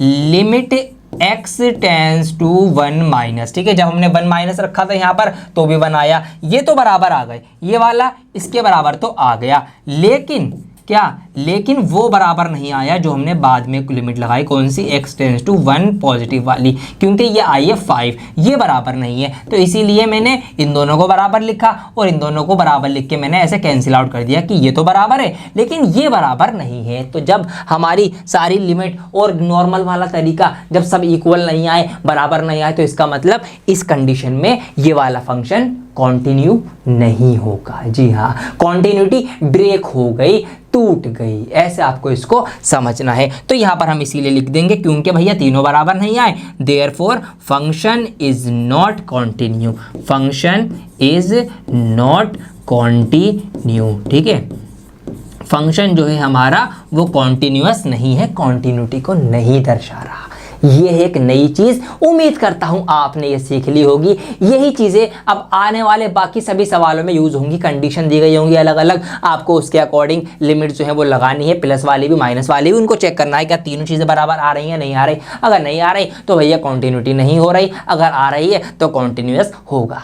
तो दोस्तों अब हर एक सवाल में आपको यही करना है। यहाँ पर इतने सारे सवाल आपको दिए गए हैं और आपको बताना है पॉइंट्स ऑफ डिसकंटिन्यूटी, मतलब कहाँ कहाँ पर कौन से सवाल में डिसकंटिन्यूटी है या नहीं। मतलब वही चीज आपको चेक करनी है कि कौन सा फंक्शन जो है वो कॉन्टिन्यूअस है, कौन सा नहीं है। कुछ कंडीशंस दी गई हैं, घबराना नहीं है। आपका भी ये फर्ज बनता है कि आप इन सवालों को खुद से पहले ट्राई करें और अगर नहीं हो रहा है फिर आप इनको देखें और समझें कि आपसे ये क्यों नहीं हो रहा है, क्योंकि एट द एंड आपको ही इसको करना है। ठीक है, देखिए बहुत आसान है, घबराना नहीं है। कुछ कंडीशंस दी गई हैं, उनके अकॉर्डिंग हमें देखना है कि कौन सा फंक्शन रखा जाएगा। सिंपल है, पावर आ जाए घबराने की बात नहीं, क्योंकि हमें कंडीशन में 1 दिया गया है। अगर 1 की पावर कितनी भी होती है 1 ही आंसर आना है, तो कोई टेंशन की बात नहीं है। मॉड्यूलस है तो खुल जाएगा। इसकी एक नई बात भी होती है, कहीं कहीं पे मॉड्यूलस माइनस के अंदर भी हम खोलेंगे ये जी, ये बात आपको ध्यान रखनी है। तो कैसे ये चीजें होती हैं, आइए अब मैं एक वेराइटी के लिए, ताकि आपको और टाइप सीखने को मिले, मैं ये 3 कंडीशन वाला सवाल जो है आपके लिए उठा रहा हूं कि अगर 3 कंडीशन आपकी ऐसे आ जाए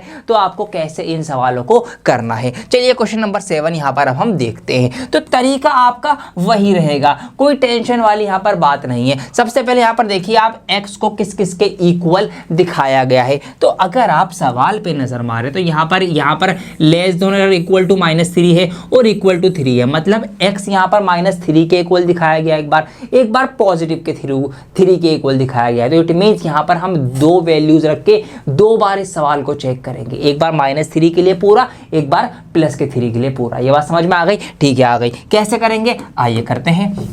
देखिए सबसे पहले हम 3 के लिए करते हैं कि at x is equal to, आप किसी के लिए भी कर लो, चलो -3 ऊपर है तो पहले -3 तो शुरुआत कर देते हैं, एक सीरीज बनी रहेगी। अब अगर x की जगह पर हम -3 पुट कर रहे हैं तो क्या होगा, पहले डायरेक्ट ही फंक्शन के अंदर वैल्यू रखेंगे। फंक्शन हमारा क्या है, देखो हमसे कहा गया कि अगर x इज इक्वल टू -3, अगर इस इक्वल टू -3 हो तो फिर ये वाला फंक्शन लिया जाएगा। फंक्शन क्या है, मॉड्यूलस x + 3, तो हमने ले लिया। बस ऐसे आपको देखना है और उठा लेना है, बहुत आसान है। ठंडे दिमाग से करोगे तसल्ली से सवाल होता रहेगा। अब x की जगह -3 रखना है तो फंक्शन में जहां जहां पर भी x नजर आए वहां पर आपको -3 पुट कर देना है। सिंपल एज दैट, कोई टेंशन की बात ही नहीं है। यहाँ मॉड्यूलस खोलेंगे तो ये आपका पॉजिटिव हो जाएगा। 3 + 3 कितने होते हैं, आपका 6 होता है। तो यहाँ से जब हमने डायरेक्ट फंक्शन में वैल्यू पुट करी तो हमें मिल गया यहाँ पर 6। अब हम लिमिट देखेंगे, ठीक है जी। इसकी लेफ्ट हैंड लिमिट भी देखेंगे, राइट हैंड लिमिट भी देखेंगे, माइनस वाली लिमिट भी देखेंगे, प्लस वाली लिमिट भी चेक करेंगे। तो आइए करते हैं। तो सबसे पहले यहाँ पर मैंने लिख दिया लिमिट x अप्रोचेस टू, अब हम किसके लिए कर रहे हैं, -3 के लिए कर रहे हैं। तो -3 और माइनस, पहले हम लेफ्ट हैंड वाली देख लेते हैं। तो -3 माइनस मैंने लगा दिया है, किसके अंदर लिमिट लगा रहे हैं हम, फंक्शन के अंदर लगा रहे हैं। ठीक है जी, चलिए अब मैं इसको ऐसे आगे बढ़ा के ऐसे लिख दूंगा, आगे से आगे चलते रहेंगे। अब देखना है आपको ये कि -3, ठीक है जी, -3 लेस देन कहां पर आपको दिखाई दे रहा है। तो अगर हम देखेंगे यहां पर x इज लेस देन -3, देखिए x इज लेस देन -3 के जब x जो है वो -3 से छोटा हो तो आपको ये वाला फंक्शन रखना है।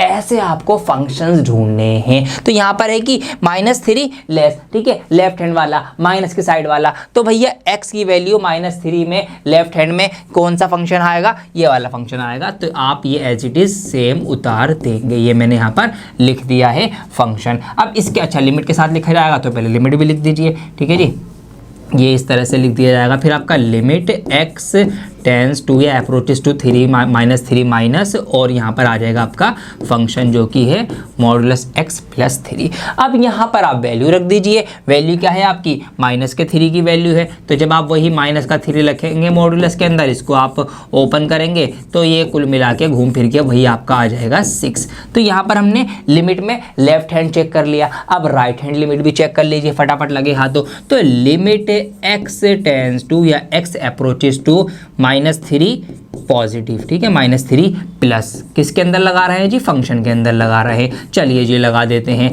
अब limit x approaches to -3 positive. अब देखो कि -3 पॉजिटिव मतलब ज्यादा, कि -3 x से ज्यादा कहां पर है तो कौन सा फंक्शन लगेगा। तो आपने फिर से इस पे नजर मारी। यहां पर हमने देखा, देखिए x इज मोर देन 3, ठीक है। अच्छा -3 देखना है तो -3 में आपको यहां पर मिल जाएगा ये वाला x इज मोर देन -3। यहाँ पे आप देख सकते हैं। तो इसके लिए हम यूज़ करेंगे ये वाला फंक्शन। तो ये हम उठाएंगे यहाँ से कितना, माइनस का 2x, इसके अंदर वैल्यूज पुट करेंगे, माइनस के 2 का माइनस के 2 एज इट इज आ जाएगा, x की जगह माइनस का 3 आ जाएगा। तो यहाँ से जब आपने इसकी मल्टीप्लाई करी तो ये आपका 6 आ गया। तो यहाँ पर हमने क्या बात नोटिस करी कि जब हमने डायरेक्ट वैल्यू रखी तो हमें 6 मिला, हमने लेफ्ट हैंड लिमिट लगाई तो हमें 6 मिला, हमने राइट हैंड लिमिट लगाई तो हमें 6 मिला। मतलब वही चीज़ हो गई क्या कि हमारी जो डायरेक्ट लिमिट थी, मतलब डायरेक्ट जो हमने वैल्यू रखी थी वो, और हमारी जो लिमिट थी कौन सी, लेफ्ट हैंड वाली वो, और हमारी जो लिमिट थी राइट हैंड वाली वो, तीनों बराबर आ गई। तो जब तीनों बराबर आ गई इसका मतलब ये फंक्शन माइनस के 3 के ऊपर कैसा हो गया, कॉन्टिन्यूअस हो गया, कॉन्टिन्यूटी दिखा रहा है। तो माइनस के 3 पर इसमें कोई भी पॉइंट ऑफ डिसकॉन्टिन्यूटी नहीं है। यही आपको सवाल में पूछा था कि भैया find all points of discontinuity. तो इस वाले सवाल में इस कंडीशन में कोई पॉइंट ऑफ डिसकॉन्टिन्यूटी नहीं होगा। ये आपने कर दिया माइनस के 3 को रख कर। आइए फटाफट से अब इसको कर लेते हैं प्लस के 3 पे रख के। बेसिकली एक ही सवाल में ये 2 सवाल हो गए। अच्छी बात है, आपकी भी प्रैक्टिस हो जाएगी। अब फटाफट से इधर जो स्पेस खाली छोड़ा है मैंने वो प्लस के 3 के लिए छोड़ा है। आइए फटाफट से शुरू कर देते हैं। तो at x is equal to 3, जब हम x को 3 रख रहे हैं हमारा जो फंक्शन है वो क्या होगा। अब देखिए x जब हमारा इक्वल टू पॉजिटिव का 3 है तो फंक्शन ये लेना है। यही ध्यान रखना है आपको कि फंक्शन कौन सा लेना है। ऐसा मत करना कि यही फंक्शन उठा के यहाँ लिख दिया, सवाल गलत हो जाएगा। इसको चेक करते रहना है। x इज इक्वल टू 3 तो ये वाला फंक्शन आएगा। क्या है फंक्शन, 6x प्लस 2। चलिए जी 3 पुट कर दीजिए फटाफट। यहाँ पे मैंने 3 पुट कर दिया, यहाँ पर मैंने 3 पुट कर दिया, और इसको मैं आगे सॉल्व करूंगा तो 6 3 18 हो जाएगा। ये 18 प्लस 2 कितना हो जाएगा आपका, 20 हो जाएगा। तो डायरेक्ट वैल्यू रखने पे हमें मिल गया 20। अब इसकी लेफ्ट हैंड और राइट हैंड लिमिट जो है फटाफट से चेक कर लेते हैं। आइए अब यहाँ पे मैंने लिमिट लगाई, x अप्रोचेस टू किस पे, 3 माइनस, ठीक है, फंक्शन के ऊपर ये लिमिट लगेगी। पहले माइनस वाली चेक कर लेते हैं। अब यहाँ पर लिमिट आपकी लगेगी x टेंस टू 3 माइनस, अब किस पे, अब देखो x की वैल्यू 3 से कम कहाँ पर, कौन से फंक्शन के लिए है, तो x इज लेस देन 3। देखिए x इज लेस देन 3 यहाँ पर है, पॉजिटिव का लेस देन 3 यहाँ पर है। तो माइनस के 2x यहाँ पे फंक्शन हमारा आएगा। तो माइनस का 2x फंक्शन आ जाएगा। चलिए जी अब यहाँ पर माइनस है, 2 है, x की जगह हमें 3 रखना है। तो यहाँ से जो हमें वैल्यू मिल गई माइनस के 6 मिल गई। अब देखिए यहाँ 20 मिली, यहाँ माइनस के 6 मिली। इसका मतलब डिसकॉन्टिन्यूटी यहाँ पर आ चुकी है।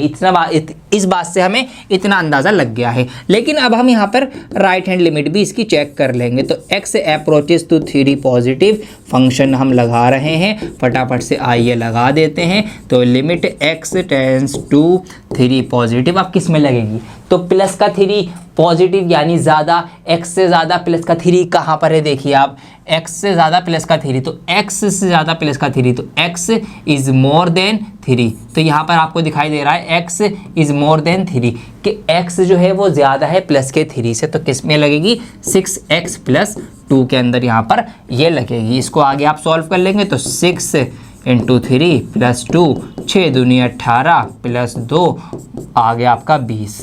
अब यहाँ पर देखिए यहाँ पर 20 मिला, यहाँ 20 मिला, लेकिन यहाँ माइनस का 6 मिला। इसका मतलब क्या है, इसका मतलब आपको पता चल चुका है कि भैया जो हमारा फंक्शन था, ठीक है, वो बराबर था limit x tends to 3 positive के। लेकिन जो हमारी ये लिमिट आई है माइनस वाली, ठीक है, निगेटिव वाली, उल्टे हाथ वाली 3 माइनस वाली, ये बराबर नहीं है ये वाली। तो इसीलिए यहाँ पर ये फंक्शन जो है वो कॉन्टिन्यूअस नहीं होगा, ठीक है। इसका जो पॉइंट ऑफ डिसकॉन्टिन्यूटी है वो यहाँ पर दिखा देंगे। So it is not continuous आप यहाँ पर लिख देंगे और आपका पूरा आंसर हो जाएगा। तो एक ही सवाल के अंदर 2 कंडीशन दी गई थी, इसलिए हमने इसको 2 बार सॉल्व करा है। ऐसे आप भी लगे हाथों सवालों को करते चलो, आपकी भी प्रैक्टिस होती रहेगी। अब एक सवाल समझते हैं मॉड्यूलस वाला। तरीका सब कुछ आपको वही करना है, कुछ भी नई चीज़ें यहाँ पर अब नहीं होंगी। देखिए 2 कंडीशन दी गई हैं, x इज मोर देन और equal to 0, x is equal to 0। इसका मतलब x हमें 0 के लिए सॉल्व करना है, यानी x इज इक्वल टू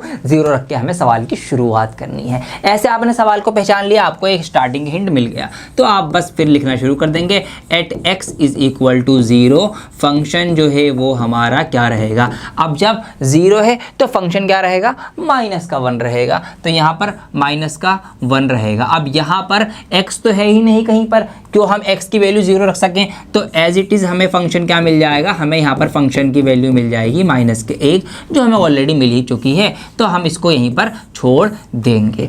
अब आइए इसकी लिमिट चेक कर लीजिए अलग अलग फटाफट से, तो मैं यहाँ पर लिमिट लगा दूंगा। तो लिमिट x अप्रोचेस टू कितना है हमारा, लेस देन और मोर देन दोनों चलेंगे, तो 0 प्लस कर लेते हैं फिर, ठीक है, मोर देन 0 0 प्लस करके फंक्शन के अंदर हम लगा देते हैं। अब देखो जब x की वैल्यू 0 से ज़्यादा हो या x इज़ मोर देन 0, जब x इज़ मोर देन 0 है तो यहाँ पर फंक्शन क्या लेना है, हमें -1 लेना है। तो जब हमारी यहाँ पर लिमिट लगेगी इसके अंदर limit x approaches to 0 plus function हमें क्या लेना है, -1 लेना है। अब वही बात कि इसके अंदर x तो है ही नहीं जो हम वैल्यू रखें, तो जो है वो एज इट इज़ आ जाएगा। तो यहाँ से भी हमें क्या मिल गया, -1 मिल गया। अब फटाफट से इसकी लेफ्ट हैंड लिमिट चेक कर लीजिए। Limit x approaches to 0 minus function के अंदर हम लगा रहे हैं। अब देख लो 0 की वैल्यू, x की वैल्यू 0 से छोटी कब हो, जब होगी, जब क्या रखना है,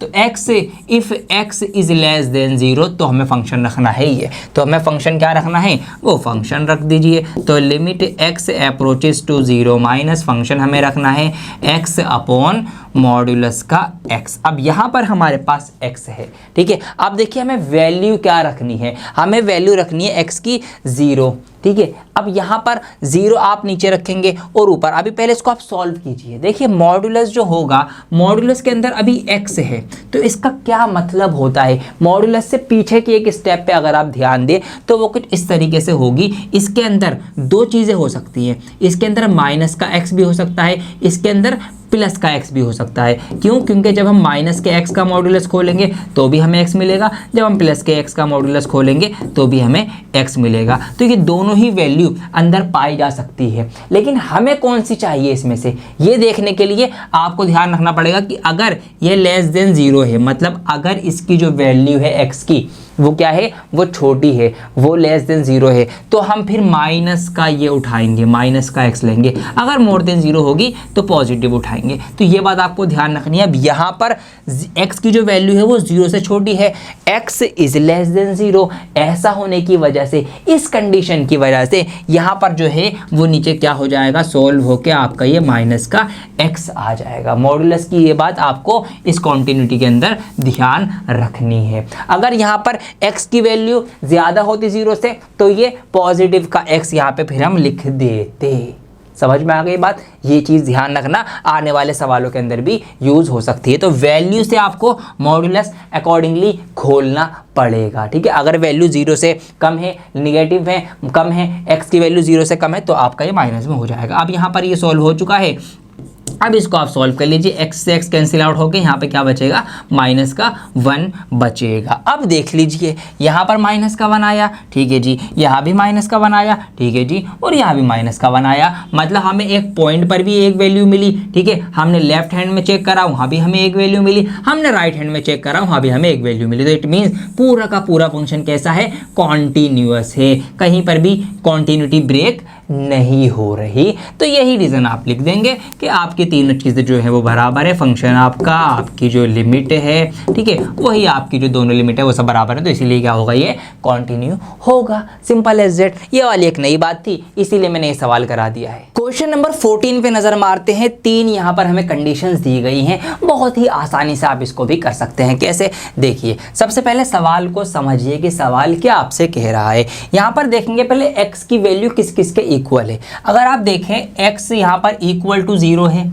और x इक्वल टू 10 भी है, तो कम से कम और ज़्यादा से ज़्यादा वैल्यू मैंने यहाँ पर देखी। तो अगर मैं इसको एक नंबर लाइन पे सपोज करूँ तो यहाँ पर मैं 0 कंसिडर कर लेता हूँ, यहाँ पर मैं 10 कंसिडर कर लेता हूँ। ये हमारी x की वैल्यू है। और इसके बीच में भी देखिए x जो है वो 3 के भी इक्वल यहाँ पे दिखाया गया है और x जो है वो 1 के इक्वल भी दिखाया गया है, ठीक है जी, लेस देन इक्वल टू 1। ऐसे ही x is more than equal to 3। तो यहाँ पर 1 और 3 कहीं ना कहीं इन दोनों नंबर्स के बीच में आएगा, मतलब 0 और 10 के बीच में ही तो आएगा। पाएगा। ऐसे हमें इसको समझना है। अब यहाँ पर इसको आपको सॉल्व करना है। देखिए हमें यहाँ पर जो कम से कम वैल्यू दी गई है वो 0 दी गई है, ज़्यादा से ज़्यादा वैल्यू दी गई है वो 10 दी गई है, और इसके बीच में हमें रखना है, इसके बीच की वैल्यूज से ही हमें चेक करना है कि कॉन्टिन्यूटी है या नहीं। तो 0 और 10 के बीच में हमें ये दो नंबर दिख तो रहे हैं 1 और 3। तो इसका मतलब क्या है कि हम x की एक बार 1 वैल्यू रख के चेक करेंगे और एक बार 3 वैल्यू रख के चेक करेंगे।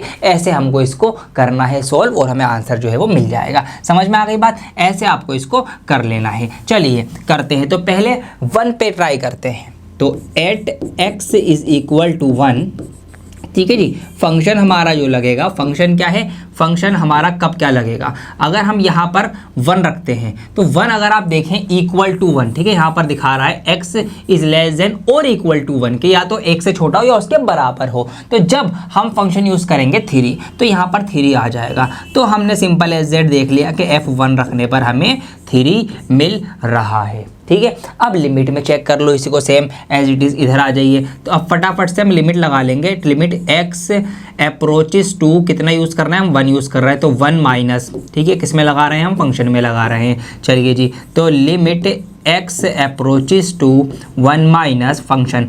अब अगर 1 से छोटा हो x तो क्या फंक्शन रखना है, देखिए 1 से अगर छोटा हो तो x इज लेस देन 1, अगर 1 से छोटा हो तो हमें 3 ही रखना है, ठीक है। तो कुछ और करना ही नहीं है, यहाँ पे 3 का 3 एज इट इज़ लिख देंगे। अब 3 के साथ x वाला कोई वेरिएबल तो है नहीं जो हम x की वैल्यू पुट करें, तो हमारा सॉल्व होके 3 ही यहाँ पर भी हमें मिल जाएगा। तो यहाँ 3 मिला, यहाँ पर 3 मिला, अभी तक कॉन्टिन्यूटी बनी हुई है। अब फटाफट से इट को हम राइट हैंड लिमिट पे भी चेक कर लेंगे। तो limit x tends to 1 plus, ठीक है जी, फंक्शन हमारा क्या है, अब देखो कि x की वैल्यू कहाँ पर 1 से ज़्यादा है, कहाँ पर x मोर देन 1 है। तो x मोर देन 1 अगर आप देखेंगे तो x मोर देन 1 यहाँ पर हमें दिख रहा है कि अगर x मोर देन 1 हो तो हमें फिर फंक्शन लेना है 4, ठीक है जी, क्या लेना है, 4 लेना है। तो लिमिट हमने जब लगाई x अप्रोचेस टू 1 प्लस, तो फंक्शन हमें लेना है 4 और यहाँ पे x का वेरिएबल कोई है ही नहीं तो सॉल्व होकर 4 ही आ जाएगा। तो अब देखिए यहाँ पर थी लेकिन ये अलग आ गया, तो इसका मतलब क्या है कि ये डिसकॉन्टिन्यूटी दिखा रहा है, इसके अंदर एक कॉन्टिन्यूटी नहीं है। तो आप ये लिख देंगे क्योंकि भैया ये दोनों बराबर हैं लेकिन लिमिट जो है हमारी लेफ्ट हैंड और राइट हैंड वो बराबर नहीं है, ये बराबर नहीं है, तो इसीलिए ये क्या है, ये आपका है नॉट कॉन्टिन्यूअस, ठीक है।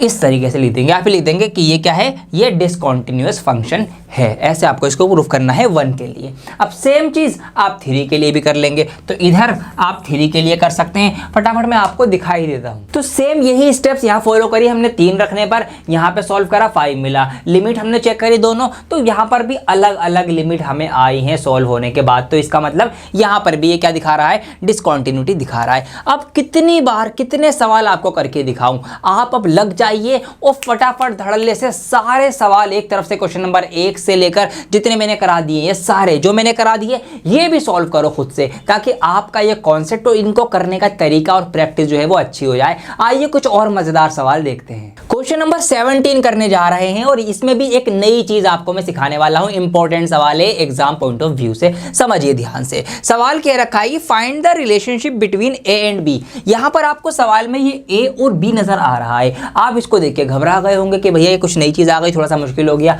और हमें इस ए और बी के बीच का रिश्ता बताना है। So that the function F defined by, ये जो हमें फंक्शन दिया गया है ये कैसा है, is continuous at x is equal to 3। ये कॉन्टिन्यूअस है। हमसे ये नहीं पूछा कि बताओ कि कॉन्टिन्यू है या नहीं, पहले से बता दिया कि ये function x is equal to 3 पे कॉन्टिन्यूअस होगा। तो फिर a और b का रिश्ता बताइए, क्या रिश्ता इसके बीच में होगा। तो इस टाइप के भी सवाल आपके बन सकते हैं। कैसे करेंगे, वही तरीका है। जी हाँ, तरीका कुछ नया नहीं है, जो हमने इतने सारे सवालों में किया, जो मैंने आपको सिखाया वही चीज़ यहाँ पे भी करनी है। आइए करते हैं। तो सबसे पहले हमें दे रखा है भैया जब x इज इक्वल टू 3 पे कॉन्टिन्यूअस है, तो यहीं से हम सवाल की शुरुआत कर देंगे कि at x is equal to 3 function for x equal to हमारे पास क्या है, जब x बराबर 3 हो तो कौन सा फंक्शन लेंगे, नजर मारो। तो यहां पर देखिए इक्वल टू यहां पर है x इज लेस देन और इक्वल टू 3, तो इक्वल टू 3 यहां पर है तो हम ये वाला फंक्शन लेंगे ax प्लस 1। तो यहां पर मैंने लिख दिया ax प्लस 1, ax प्लस 1।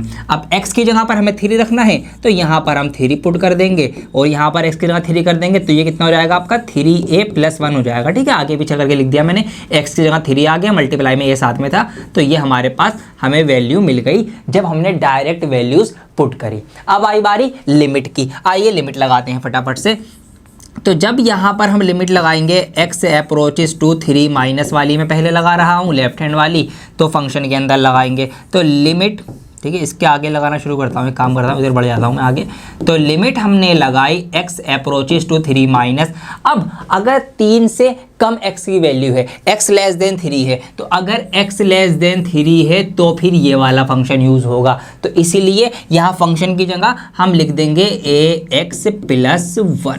अब इसके अंदर वैल्यू आप पुट करेंगे तो x की जगह पर हमें 3 रखना है, 3 रख देंगे तो ये भी क्या बन जाएगा 3a प्लस 1। तो ये दोनों सेम आ गए आपके। ठीक है, अब आ जाओ राइट हैंड लिमिट के ऊपर। तो लिमिट मैंने लगाई राइट हैंड वाली x अप्रोचेस टू 3 पॉजिटिव या 3 प्लस फॉर फंक्शन x। ठीक है जी, इसमें लिमिट लगाएंगे, लिमिट हमने लगाई x अप्रोचेस टू 3 प्लस। अगर x की वैल्यू 3 से ज्यादा है तो कौन सा फंक्शन लेंगे, अगर x is more then 3, if x is more then 3 है तो फिर ये फंक्शन लेंगे bx प्लस 3। तो यहाँ पर हम फंक्शन की जगह लिखेंगे bx प्लस 3 और इसको आगे सॉल्व करेंगे, x की जगह में 3 रखना है तो ये बन जाएगा आपका 3b प्लस का 3। ये आपकी तीनों वैल्यू आ गई, डायरेक्ट वैल्यू आ गई और दोनों आपकी लिमिट्स आ गई। अब क्या करना है, हमें कह रखा है कि ये कॉन्टिन्यूअस है। कॉन्टिन्यूअस है का मतलब क्या है, मतलब ये है कि ये वाली वैल्यू, ये वाली वैल्यू और ये वाली वैल्यू, ये तीनों वैल्यूज बराबर होंगी तभी तो कॉन्टिन्यूअस होगा। ये तो हमने सीख रखा है, तो यही चीज़ अब हम यहाँ पर लिखेंगे। तो यहाँ पर आप लिख सकते हैं, ठीक है, कॉन्टिन्यूअस है क्योंकि ये, तो फिर क्या होगा, तो फिर ये होगा कि फंक्शन फॉर x की वैल्यू बराबर होगी limit of x tends to 3 positive 3 negative, ठीक है, उसके बराबर, और ये बराबर होगी limit x approaches to 3 positive वाली वैल्यू के। तीनों वैल्यूज जो है वो बराबर होंगी क्योंकि कॉन्टिन्यूअस है। अब यहाँ पर वैल्यूज अगर आप देखेंगे तो ये वैल्यू है 3a प्लस 1, ठीक है, ये बराबर होगी 3a प्लस 1 और ये भी बराबर होगी 3b प्लस 3। इस तरीके से इसको समझो, ठीक है, वहाँ के बदले मैंने यहाँ लिख दिया, वहाँ स्पेस कम था इसीलिए ऐसे इसको समझो। अब हमें a और b का रिश्ता बताना है, तो कैसे बताएंगे, इसमें a और इसमें b है और दोनों बराबर हैं, तो इसी को आगे हम सॉल्व करना शुरू करेंगे। जी हाँ, तो हम क्या करेंगे, इन दोनों वैल्यूज़ में a और b है, ये बराबर भी है, तो इनको ऐसे ही बराबर रख के आगे सॉल्व करना स्टार्ट करेंगे। तो अगर मैं 3a प्लस 1 को बराबर रखूंगा किसके, 3b प्लस 3, ठीक है, ये बराबर हम रख सकते हैं क्योंकि कॉन्टिन्यूअस है। इसको आगे सॉल्व कीजिए, यहाँ पर सॉल्व करेंगे 3a equal to 3b plus 3, ये जो 1 प्लस का है इधर आके ये माइनस का 1 हो जाएगा। तो यहाँ पर जब 3b एज इट इज रहेगा, 3 में से 1 जाएगा तो प्लस का 2 बचेगा, और ये जो 3 मल्टीप्लाई में है इसको भी उधर भेजो, भैया तू भी उधर जा, तो जब ये इधर जाएगा तो ये डिवाइड में आ जाएगा दोनों के, इस तरीके से 3b के डिवाइड में भी आ जाएगा 3 और 2 के डिवाइड में भी 3 आ जाएगा। 3 से 3 कैंसिल आउट कर दो तो a इक्वल टू आ जाएगा आपका b प्लस 2/3। तो ये रिश्ता डिफाइन हो गया है a और b के बीच में कि a किसके बराबर है, b प्लस 2/3 के बराबर है। ये रिश्ता हमको बताना था, ये हमने बता दिया। तो देखा, यहाँ तक तो चीज़ें सारी सेम हुई हैं, बस हमें एक कंडीशन दी गई थी, उसके अकॉर्डिंग हमने ध्यान में रखते हुए a और b की वैल्यू बराबर रखी, उनको हमने सॉल्व कर दिया तो उनके बीच में एक रिश्ता निकल के आ गया। और यही हमको बताना था कि एक रिलेशनशिप बताना है a और b के बीच में। तो अगर ऐसा कोई सवाल आ जाए, उनका प्रोडक्ट पूछ ले या डिवीजन पूछ ले, कोई रिश्ता पूछ ले, तो ऐसे आपको कर देना है, उससे घबराना बिल्कुल भी नहीं है। अब इस सवाल में आपको एक नया लेटर देखने को मिलेगा तो आप डर सकते हैं, लेकिन चिंता मत करिए, मैं आपको करवा देता हूं। क्वेश्चन नंबर 18 है, for what value of lambda. जी हाँ, इसको लैम्डा पढ़ा जाता है, जो ग्रीक लैंग्वेज है उसका ये 11वां अक्षर है। जैसे इंग्लिश लैंग्वेज में 11वें अक्षर पे के आता है, लेटर के, इसी तरीके से लैम्डा आता है ग्रीक में। Is the function defined bye, तो यहाँ पे लैम्डा के जरिए कुछ फंक्शन डिफाइन किया गया है, आपको वही बताना है कि ये कॉन्टिन्यूअस है या नहीं। किस पे, 0 पे चेक करना है और 1 पे चेक करना है। तो 0 पे मैं चेक कर लेता हूँ, 1 पे आप चेक कर लेना, मिल बांट के काम जो है आपका वो पूरा हो जाएगा। चलिए शुरू करते हैं फटाफट से। At x is equal to 0, कितनी बार आपको ये करना पड़ेगा, बार बार करना पड़ेगा, जितनी बार करोगे आपके लिए अच्छा है, आपके लिए स्पीड स्पीड वो है बढ़ती चली जाएगी। तो 0 पे चेक कर रहे हैं हम फंक्शन 4x बराबर, अब 0x कहाँ पर है, मतलब x की वैल्यू 0 के इक्वल कब जब हो तो हम कौन सा फंक्शन लेना है। तो यहाँ पर देखिए आप, यहाँ लिखा हुआ है, क्या लिखा हुआ है कि x इज लेस देन और इक्वल टू 0, क्या अगर 0 के इक्वल हो तो ये वाला फंक्शन लीजिए। तो फटाफट से ये वाला फंक्शन ले लेते हैं। फंक्शन क्या है, लैम्डा जो है, लैम्डा और ब्रैकेट के अंदर है x square minus two x, ये हमने ले लिया। x की जगह पर 0 पुट करना है, कर दीजिए। तो यहाँ पर 0 आ गया, ठीक है, लैम्डा एच इट इज 0 का स्क्वायर -2 × 0। अब आप देख के समझ ही चुके होंगे कि सवाल जितना मुश्किल लग रहा था उतना मुश्किल ये रहा नहीं, क्योंकि अंदर 0 हो जाएगा सब कुछ, और जब 0 मल्टीप्लाई में है लैम्डा से तो फिर सब कुछ ही 0 हो जाएगा, क्योंकि 0 से किसी की भी मल्टीप्लाई कराओ भैया 0 ही आंसर आना है। तो यहाँ पर हमें 0 मिल गया जब हमने डायरेक्ट फंक्शन में वैल्यू रखी। अब फटाफट से लिमिट निकाल के कर लेते हैं, आ जाइए लिमिट में कर लेते हैं। अब तो यहाँ पर हम लिमिट का यूज़ कर रहे हैं x approaches to 0 -4 function x, ठीक है जी, x फंक्शन के लिए। चलिए रख लेते हैं। तो हमने लिमिट लगाई x अप्रोचेस टू 0 माइनस, ठीक है, फंक्शन में क्या, अब अगर x की वैल्यू 0 -0 से कम है, x इज लेस देन 0 है, तो क्या रखना है हमें, देख लो, अगर x लेस देन 0 है तो हमें ये पूरा रखना है। तो यहाँ पर फंक्शन की जगह ये पूरा हम यहाँ पे रख देंगे, लैम्डा ब्रैकेट में x स्क्वायर माइनस का 2x मैंने यहाँ पर रख दिया है। अब इसको सॉल्व कर लो। सॉल्व हम इसको जब करेंगे तो यहाँ पर आप देख लीजिए, लैम्डा तो बाहर एज इट इज रहेगा, अब यहाँ पर x की जगह हमें 0 रखना है, तो वही यहाँ पे 0 का स्क्वायर -2 × 0 हो जाएगा, और फिर कुल मिला के सॉल्व करके फाइनल क्या आना है, 0 ही आना है, क्योंकि ये सारा 0 हो जाएगा, 0 से इसकी मल्टीप्लाई होगी तो ये 0 ही बन जाएगा। तो यहाँ भी हमें 0 मिल गया, यहाँ भी हमें 0 मिल गया, तो अभी तक कॉन्टिन्यूटी बनी हुई है। लेकिन रुको जरा, सब्र करो, अब लिमिट जो है आप पॉजिटिव के लिए भी चेक कर लो एक बार, ठीक है जी, इसी फंक्शन में लगाकर। अब देखो यहाँ पर जब x की वैल्यू 0+ हो, 0 से ज्यादा हो, x इज मोर देन 0 हो, तो क्या रखना है,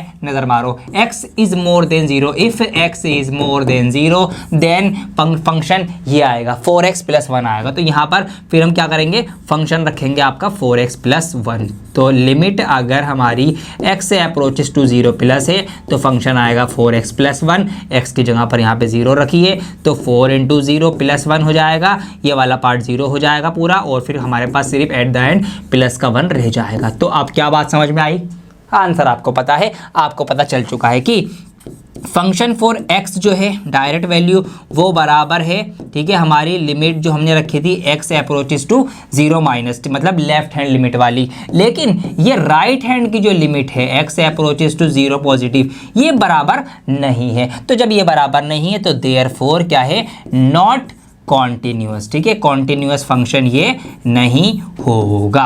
ऐसे हमने 0 पे चेक कर लिया। अब लगे हाथों 1 के ऊपर आप चेक कर लो जल्दी से, इसी तरीके से बिल्कुल सारी स्टेप्स फॉलो होंगी, बस x का 1 रखना, सॉल्व करना और चेक कर लेना 1 पे कौन सा फंक्शन कहाँ पे क्या लगेगा। तो अब यहाँ से शुरू होने वाले हैं ट्रिग्नोमेट्रिक फंक्शंस। जी हाँ, इनकी कॉन्टिन्यूटी कैसे चेक होगी, आइए एक सवाल करते हैं। क्वेश्चन नंबर 20 यहाँ पर लिखा हुआ है, is the function defined by function for x is equal to x square minus sin x plus 1। क्या ये फंक्शन जो हमें दिया गया है ये कॉन्टिन्यूअस है if x is equal to pi. अगर x is equal to pi हम रख के देखें at x is equal to pi, तो क्या ये फंक्शन कॉन्टिन्यूअस होगा या नहीं होगा। तो ट्रिग्नोमेट्री आ जाए, घबराना नहीं है, करना हमें वही है जो अभी तक हम करते हुए आए हैं। जी हाँ, कैसे, आइए देखते हैं। तो यहाँ पर फंक्शन फॉर x क्या है रखना, हमें फंक्शन हमें रखना है x स्क्वायर माइनस का साइन x और प्लस का 5, ठीक है जी। x की जगह पाई रखना है, तो जहाँ जहाँ पर x नज़र आ रहा है वहाँ पर आप पाई कर दीजिए, पाई का स्क्वायर हो जाएगा, x का स्क्वायर था तो माइनस साइन x की जगह पाई आ जाएगा तो साइन पाई प्लस 5। अब यहाँ पे आप इसको फर्दर सॉल्व करेंगे तो पाई का स्क्वायर हो जाएगा। साइन पाई की वैल्यू अगर आपको पता है तो बहुत अच्छी बात है, वरना याद कर लेना, ट्रिग्नोमेट्रिक टेबल के अंदर आई होगी, वहीं से हमें इसको ड्राइव करना है। 0 वैल्यू होती है तो यहाँ पर 0 हो जाएगा, प्लस का 5 हो जाएगा। 0 हटा के अब लिख दो डायरेक्ट, यहाँ पर फंक्शन 4 पाई की वैल्यू आ गई, जब हमने डायरेक्ट रखा क्या आ गई, पाई स्क्वायर प्लस का 5, ये वैल्यू हमें यहाँ पर मिल गई है। अब लिमिट लगा के चेक कर लो, और लिमिट भी आपको दो लगाने की जरूरत नहीं है, पॉजिटिव वाली नेगेटिव वाली, नहीं, क्योंकि यहाँ पर हमें कोई कंडीशन तो दी ही नहीं गई है कि इससे ज़्यादा हो, इससे कम हो तो ये लगाओ, इससे ज़्यादा हो तो ये लगाओ, ऐसा तो कुछ भी नहीं कहा गया, डायरेक्ट कहा गया है। तो डायरेक्ट ही हमें सिर्फ एक सिंपल लिमिट लगा देनी है, जो हम सबसे शुरुआती सवालों में कर रहे थे, पहले दूसरे सवाल में, वहाँ पे हम सिर्फ ये चेक कर रहे थे डायरेक्ट वाला और लिमिट वाला बराबर है या नहीं, है ना। वही चीज़ आपको यहाँ पर करनी है। तो बस डायरेक्ट सिंपल लिमिट लगा दीजिए, लिमिट के अकॉर्डिंग आप यहाँ पे करना है। तो x अप्रोचेस टू पाई, पाई तक गया है x, ये हमें यहाँ पर फंक्शन में लगाना है, तो लगा देते हैं। तो limit x approaches to pi, function हमारा क्या है, फंक्शन है एक्स स्क्वायर माइनस का साइन x और प्लस का 5। अब यहाँ पर जहाँ पर x नज़र आ रहा है आपको, वहाँ पर पाई लिख देंगे, पाई का स्क्वायर माइनस साइन पाई और प्लस का 5, और फिर से बात घूम फिर के वही आ गई ये वाली, यहाँ पर 0 हो जाएगी इसकी वैल्यू, ये प्लस का 5 है, और एट द एंड हमें यहाँ पर क्या मिल गया, पाई स्क्वायर प्लस 5 हमें मिल गया जब हमने लिमिट लगा के सॉल्व किया। तो क्योंकि जब हमने डायरेक्ट फंक्शन लगा के सॉल्व किया और जब हमने लिमिट लगा कर सॉल्व किया, तो दोनों ही कंडीशन में हमारी जो वैल्यू है वो सेम आई है, तो इसीलिए ये क्या होगा, इट इज़ कॉन्टिन्यूस। ठीक है, ये एक कॉन्टिन्यूस फंक्शन है, कॉन्टिन्यूटी को दर्शा रहा है। ऐसे आपको इसको कर लेना है बहुत ही आसान तरीके से। क्वेश्चन नंबर 21 बड़ा मजेदार सवाल है, इसको मैं शॉर्ट ट्रिक से आपको करवाऊंगा। यहाँ पर लिखा हुआ है कि discuss the continuity of the following functions. हमें 3 ऑप्शंस दिए गए हैं और आपको बताना है कि ये कॉन्टिन्यूस हैं या नहीं। जैसे कि अगर हम पहले ऑप्शन पे नजर मारें तो फंक्शन फॉर x क्या है, sine x plus cos x। अब आप सोच रहे होंगे कि इसको हम कैसे सॉल्व करें, क्या 0 रख के ट्राई करें, क्या 1 रख के ट्राई करें, क्या 2 रख के ट्राई करें, या फिर क्या रख कर इसको हम ट्राई करें। कुछ भी मत करो, जी हाँ, डायरेक्ट इसको आप लिख सकते हैं। किस तरीके से, मैं आपको बताता हूँ। एक नया कॉन्सेप्ट मैं आपको सिखाने जा रहा हूँ। मैंने जैसे कि आपको वीडियो की स्टार्टिंग में ही बता दिया था कि जैसे जैसे नई नई चीज़ें आती रहेंगी मैं उसको हाथों हाथ आपको क्लियर करवाता चलूँगा, ताकि आपके लिए एक रिदम मेंटेन रहे। अगर मैं शुरू में ही सारी थ्योरी बता देता तो काफ़ी लंबी वीडियो थ्योरी की जाती, फिर आप एक साथ सब कुछ समझते तो आपके कुछ चीज़ें याद रहती, कुछ याद नहीं भी रहती। तो उससे बेहतर है कि अब जो चीज़ें यूज़ हो रही हैं अब मैं उसको बताऊँ। देखिए, यहाँ पर आपकी बुक में ही एक थ्योरम दी गई है, हम उसका यूज करने वाले हैं। जो थ्योरम है आपकी ये, तो पहले इसको डिस्कस कर लेते हैं। थ्योरम का नाम क्या है, एलजेब्रा ऑफ कॉन्टिन्यूअस फंक्शन। जो कॉन्टिन्यूअस फंक्शंस होते हैं उनकी एलजेब्रा, मतलब उनकी प्लस माइनस मल्टीप्लाई डिवाइड क्या कहती है, उस पे नजर मारते हैं। तो हमें यहाँ पर दिया गया है कि सपोज f एंड g, हमारे पास 2 रियल फंक्शन है जो कि कॉन्टिन्यूअस हैं। क्या नाम है, एक फंक्शन f है और एक फंक्शन g है। अगर 2 फंक्शन ऐसे हैं जो कॉन्टिन्यूअस हैं, ठीक है, किसी ना किसी रियल नंबर, मतलब 1 2 3 कुछ भी नंबर हो सकता है, कोई रियल नंबर वहाँ पर कॉन्टिन्यूअस है, तो अगर हम उन दोनों कॉन्टिन्यूअस फंक्शन की प्लस करें, उनको जोड़े f प्लस g करें, तो वो कॉन्टिन्यूअस होगा।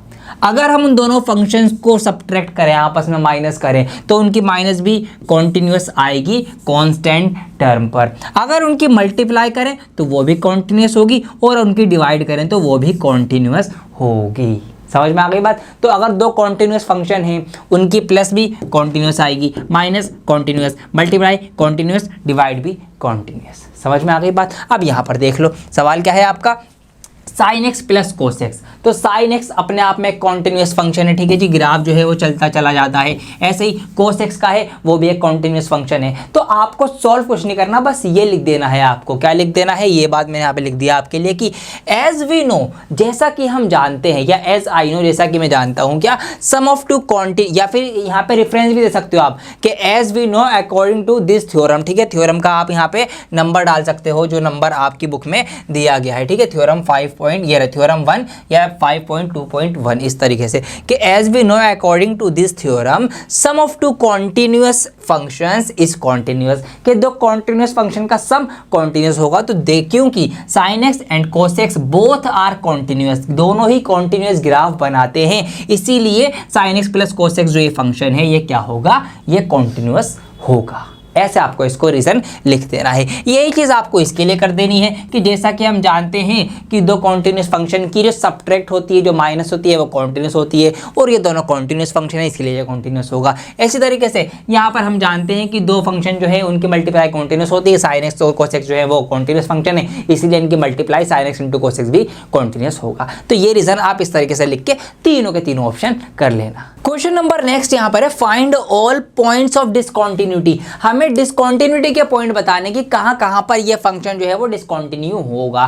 तो पहले इसकी कंटिन्यूटी चेक करनी पड़ेगी कि कहाँ कहाँ पर कंटिन्यू है और कहाँ पर नहीं है। फंक्शन आपको ये दे रखा है, तो यहाँ पर हम देखेंगे x किसके इक्वल है, तो x इज मोर देन और इक्वल टू 0, तो इक्वल टू 0 दिखा रहा है तो x हम 0 रख के शुरुआत करने वाले हैं। तो यहाँ पर हम क्वेश्चन की स्टार्टिंग करेंगे at x is equal to 0। अगर हम फंक्शन में डायरेक्ट ही x की वैल्यू 0 रखते हैं तो फंक्शन हमारा क्या है, x प्लस 1, ठीक है जी। तो x प्लस 1 है, x की जगह पर 0 पुट करना है तो इधर 0 आ जाएगा, इधर भी 0 आ जाएगा। तो f0 रखने पर हमें वैल्यू मिल जाती है 1, डायरेक्ट रखने पर आंसर मिल गया है। फटाफट से लिमिट में आ जाओ, तो दोनों लिमिट चेक होंगी आपकी, ठीक है जी, लेफ्ट हैंड भी राइट हैंड भी, क्योंकि कंडीशन दी गई है इसीलिए होगा ऐसा। तो लिमिट x टेंड्स टू या x approaches to 0 minus 4 function fx, ठीक है, इसके लिए हम यूज़ करने वाले हैं। तो limit x approaches to 0 minus, अब 0 माइनस मतलब x की वैल्यू जहाँ पर 0 से कम है या x इज लेस देन 0, तो x इज लेस देन 0 है, यहाँ पर x इज लेस देन 0 अगर है इफ, तो हमारा फंक्शन यूज होगा sin x बाय x। तो यहाँ पर फंक्शन लिखा जाएगा sin x अपॉन x, ये यहाँ पर होगा। अब समझने वाली बात क्या है, समझने वाली बात ये है कि अगर ऐसी कोई कंडीशन आपको दिख जाए, देखिए मैं इसको अलग से हाईलाइट कर रहा हूँ, अगर ऐसी कोई कंडीशन आपको दिख जाए जहाँ पर लिमिट जो है वो x 0 माइनस है और sin x बाय x है, तो ऐसी कंडीशन में sin x अपॉन x की जो वैल्यू आती है वो 1 आती है, ठीक है। 11th क्लास में भी इसका यूज़ हुआ था, आपने 11th में लिमिट पढ़ी होगी, तो वहाँ पर ये चीज़ भी आपको सिखाई गई होगी, आपको याद होनी चाहिए। अगर नहीं याद है तो अब याद रख लो कि अगर लिमिट ऐसी हो आपकी और sin x बाय x हो, तो ये फंक्शन हमेशा क्या वैल्यू देगा, आपकी 1 वैल्यू देगा। तो यहाँ से भी वैल्यू क्या निकल के आई, 1 निकल के आई। तो इन दो जगह से कॉन्टिन्यूटी हमें दिख रही है। अभी रुक जाते हैं, थोड़ा सा सब्र कर लेते हैं, हम यहाँ पर राइट हैंड जो लिमिट है उसको भी ज़रा चेक कर लेते हैं फटाफट से। Limit x approaches to 0 plus, अगर x की वैल्यू 0 प्लस हो, 0 से ज़्यादा हो, x इज मोर देन 0 हो, तो फिर x प्लस 1 हमें फंक्शन रखना है। रख देते हैं, यहाँ पर x की जगह 0 आएगा तो 0 प्लस 1 का मतलब क्या होता है, 1 होता है। तो यहाँ पर हमें मिल गई तीनों ही जगह पर 1, यहाँ भी 1, यहाँ भी 1, यहाँ भी 1। तो आपको जब पता है कि अगर हमारा डायरेक्ट फंक्शन जो है वो हमारी लेफ्ट हैंड लिमिट और हमारी राइट हैंड लिमिट ये तीनों बराबर आ जाए तो फंक्शन क्या होता है, फंक्शन आपका कॉन्टिन्यूअस हो जाता है। अब जब फंक्शन आपका कॉन्टिन्यूअस हो गया तो डिसकॉन्टिन्यूटी तो मिलेगी ही नहीं हमें, है ना। कोई पॉइंट ऐसा तो होगा नहीं भैया फंक्शन डिसकॉन्टिन्यू चल ही रहा है, कहीं से टूट नहीं रहा, कहीं पर कोई ब्रेक पॉइंट नहीं है। तो इसका मतलब देयर इज, हम लिखेंगे एंड में कि there is no point of discontinuity, कि डिसकॉन्टिन्यूटी का कोई भी पॉइंट इस फंक्शन में नहीं है। जो पूछा गया है वो आंसर आपको लास्ट में देना पड़ेगा, तो लास्ट में लिखना सो देयरफॉर या that's it there is no point of discontinuity, hence proved या hence verified। क्वेश्चन नंबर 25 उसी के जैसा है लेकिन कुछ चीज़ें अलग हैं तो बता देता हूँ। बाकी मुश्किल कोई सवाल नहीं, अब सारे सवाल आप कर सकते हैं, आपसे होंगे, आप ज़रूर ट्राई करना। जो मैंने करवाए हैं और जो मैंने आपके लिए छोड़े हैं फॉर होमवर्क वो भी ट्राई करना। यहाँ पर examine the continuity of function f where f is defined by, function हमें इस तरह से डिफाइन किया गया है। तो सबसे पहले देख लो x 0 कहाँ पर है, अगर x 0 है तो फंक्शन लेना है -1। शुरू कर दो यहीं से। अब तो आपको पता है ये सब चीज़ें कितनी बार आप कर चुके हो, दसियों हजारियों बार, सोइयों बार। चलिए जी, तो at x is equal to 0, ठीक है जी, 0 है तो फंक्शन हमारा क्या है, फंक्शन फॉर x हमें लेना है, क्या लेना है, -1 लेना है। छोटा सा फंक्शन है, x की जगह 0 रखेंगे तो x की जगह 0 रखेंगे, यहाँ पर तो x है ही नहीं तो -1 एज इट इज़ आ जाएगा। तो 0 रखने पर हमें वैल्यू मिल गई -1 जब हमने डायरेक्ट वैल्यू पुट करी है। अब फटाफट से यही वैल्यू लिमिट में चेक कर लो एक बार। लिमिट हमने लगाई x अप्रोचेस टू 0, ठीक है जी, फंक्शन फॉर x के अंदर। फंक्शन क्या है हमारा वो भी लिख लेते हैं। तो लिमिट हमारी लग रही है x अप्रोचेस टू 0, फंक्शन हमारा क्या है यहाँ पर -1 फंक्शन है। अब वही बात यहाँ पे तो x वगैरह कुछ है ही नहीं तो -1 ही सॉल्व होके आ जाएगा। तो लिमिट लगा के भी हमारा -1 आ गया है।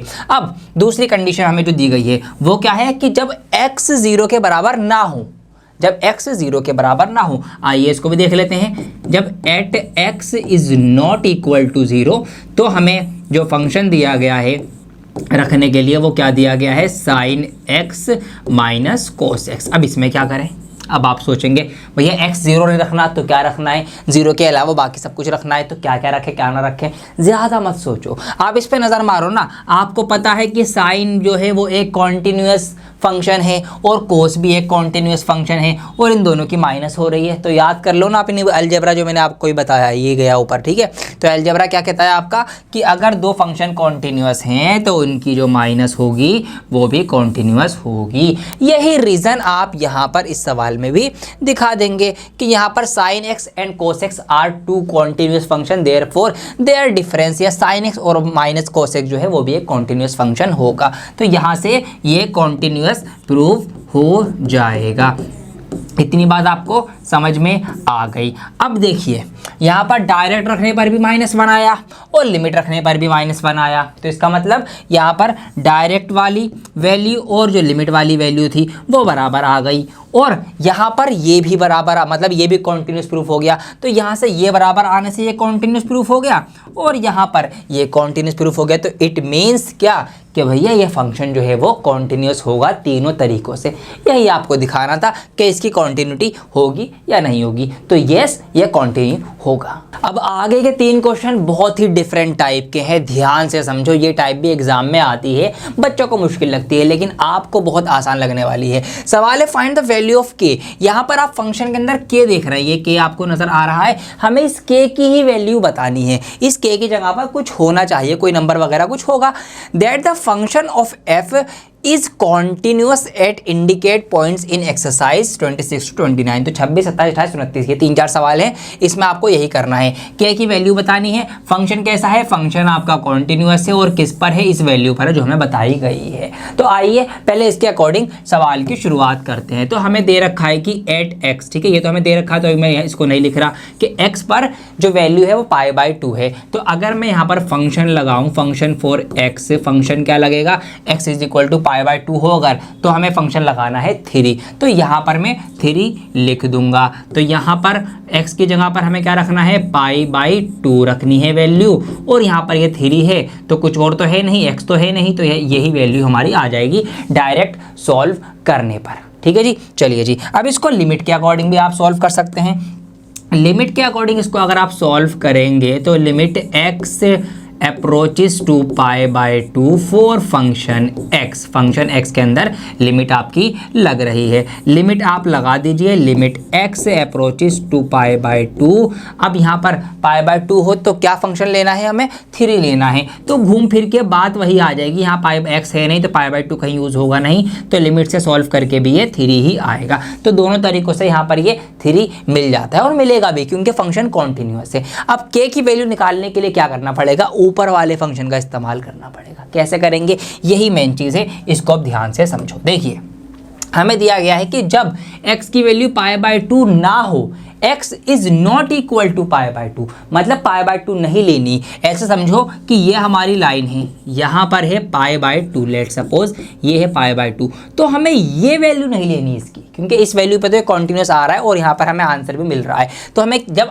ये नहीं लेना तो क्या लेना है, तो आप क्या करो, आप इससे इधर लेफ्ट हैंड की वैल्यू लो, माइनस वाली वैल्यूज लो, या फिर आप राइट हैंड की वैल्यू लो, प्लस वाली पॉजिटिव वाली वैल्यूज लो। π/2 को छोड़कर बाकी की वैल्यू लो। तो आप क्या करेंगे, π/2 में से -h करके इसको देखेंगे कि कुछ हमने कम करा, π/2 में से कुछ हमने कम करा। ये h उस कुछ को कम करने का हमें दिखा रहे हैं, ठीक है। हमने 0.1 u कम करा, 1, 2 कुछ भी जो यूनिट हमने कम करी उसको हम h से यहाँ पर दर्शा रहे हैं कि π/2 से कुछ हमने कम करा। तो अब हम इधर कहीं पर आ गए, तो हमने π/2 नहीं लिया, कुछ और ले लिया, ठीक है। ऐसे कर सकते हो आप। या फिर आपने π/2 नहीं लिया, आपने इसी π/2 में कुछ हल्का सा कोई नंबर 0.0, 0.1, 0.2, 0.3 या 1, 2, 3 कुछ भी ऐड कर दिया। तो π/2 से थोड़ा सा कुछ ज़्यादा, तो हमने यहाँ पे कहीं पे हम आ जाएंगे। तो जैसा हमसे कहा गया कि भैया x जो है π/2 मत ले लेना, तो नहीं लिया हमने π/2, हमने π/2 में कुछ कम करके ले लिया या उसमें कुछ बढ़ा कर ले लिया, ऐसे आपको इसको लेना है। अब आप इससे फंक्शन को सॉल्व कर लो तो भी आंसर सेम आएगा, आप चाहे इससे फंक्शन को सॉल्व कर लो तो भी आंसर सेम आएगा, ये आपकी मर्जी, आप किसी से भी फंक्शन सॉल्व कर सकते हैं। ठीक है, मैं यहाँ पर माइनस वाले से कर रहा हूँ, आप प्लस वाले से भी करके देख लेना, कोई दिक्कत की बात नहीं है। चलिए जी, तो अब हम फंक्शन को सॉल्व करने वाले हैं इससे। ठीक है, π/2 - h करके देखते हैं। अब इफ़ यहाँ पे हम फंक्शन लेंगे अपना, किस में लिमिट में लगाएंगे हम, तो लिमिट x अप्रोचेस टू π/2 आप लेने वाले थे। ठीक है, π/2 वो π/2 तो हमें लेना नहीं, तो यहाँ पे आप ले लेंगे π/2h, इस तरीके से आप इसको लेके चलेंगे। ठीक है, फंक्शन के अंदर आपको इसको लगाना है, तो फंक्शन में इसको लगाएंगे। तो फंक्शन क्या है हमारा, फंक्शन है हमारा k cos x upon π-2x, इसके अंदर आपको इसको लगाना है। तो हमें क्या दिख रहा है, जहाँ पर भी हमें x दिख रहा है वहाँ पर हमें π/2 तो रख ही नहीं सकते हम, तो हम π/2 - h रखेंगे कि π/2 से कुछ कम वैल्यू थोड़ी सी, तो वही हम यहाँ पे रखने जा रहे हैं। तो k cos और x की जगह क्या आ जाएगा आपका π/2 - का x, इस तरीके से आ जाएगा, अपॉन में पाई का पाई आ गया -2, x की जगह क्या आ जाएगा π/2 - का h आएगा। ठीक है, मैंने x कर दिया, इसको भी आप h लिख दीजिए। ठीक है, ये वैल्यू ध्यान से रख देना। तो मैंने क्या किया, जहाँ पर भी x था वहाँ पे हम π/2 तो नहीं रख सकते थे, तो हमने π/2 से कुछ कम या फिर कुछ ज़्यादा रखा है, तो ये हमने यहाँ पर रख दिया। अब इसको आगे और सॉल्व कर लेंगे। अब ध्यान से देखो मेरे प्यारे बच्चों, k की तो वैल्यू हमें निकाल ली है, तो k को तो कुछ नहीं करेंगे, तो cos π/2 कितना होता है, 90 होता है, तो cos 90 - थीटा, ऐसा आप इसको देख सकते हैं। cos 90 - थीटा क्या होता है, साइन थीटा होता है। तो यहाँ पर यह आ जाएगा k sin h, इस तरीके से आ जाएगा। ऊपर नीचे सॉल्व कर लीजिए, पाई माइनस, अब इस 2 की मल्टीप्लाई आप अंदर करा दीजिए, 2 की मल्टीप्लाई π/2 से होगी तो ये बन जाएगा 2π/2, 2 से 2 कैंसिल आउट हो जाएगा, खाली पाई रह जाएगा, तो अंदर खाली माइनस में पाई रह जाएगा, मैंने पाई ही लिख दिया है। माइनस माइनस प्लस होगा, 2 की h में होगी तो ये 2h हो जाएगा, पाई से पाई कैंसिल आउट हो जाएगा क्योंकि एक पाई प्लस का है एक पाई माइनस का है, इस तरीके से। अब हमारे पास क्या बचा, हमारे पास ऊपर बचा k sin h और नीचे हमारे पास बचा 2h, इस तरीके से हमारे पास वैल्यू जो है वो आई है निकल के। अब देखिए जब हम यहाँ पर लिमिट लगा रहे हैं, ठीक है, यह हमारे पास माइनस की लिमिट है जिसको हमने देखा है, और मैंने आपको बताया कि जब साइन h अपॉन h, अभी हमने करा था ना पहले वाले सवाल में, साइन x अपॉन x था, तो जब भी ऐसी वैल्यू आ जाए तो इसकी वैल्यू क्या होती है, 1 होती है। तो इसी तरह से जब यहाँ पे x की जगह सिर्फ हमें h दिख रहा है तो इतने पार्ट की वैल्यू k/2 को हटा के बाकी के पार्ट की वैल्यू जो है वो 1 हो जाएगी। तो यहाँ पर सिर्फ और सिर्फ कितना रह जाएगा आपका k/2 रह जाएगा। तो सोल्व करके सब कुछ कर आके ये k/2 यहाँ पर आंसर हमारे पास आ गया है, इसकी लिमिट निकाल के।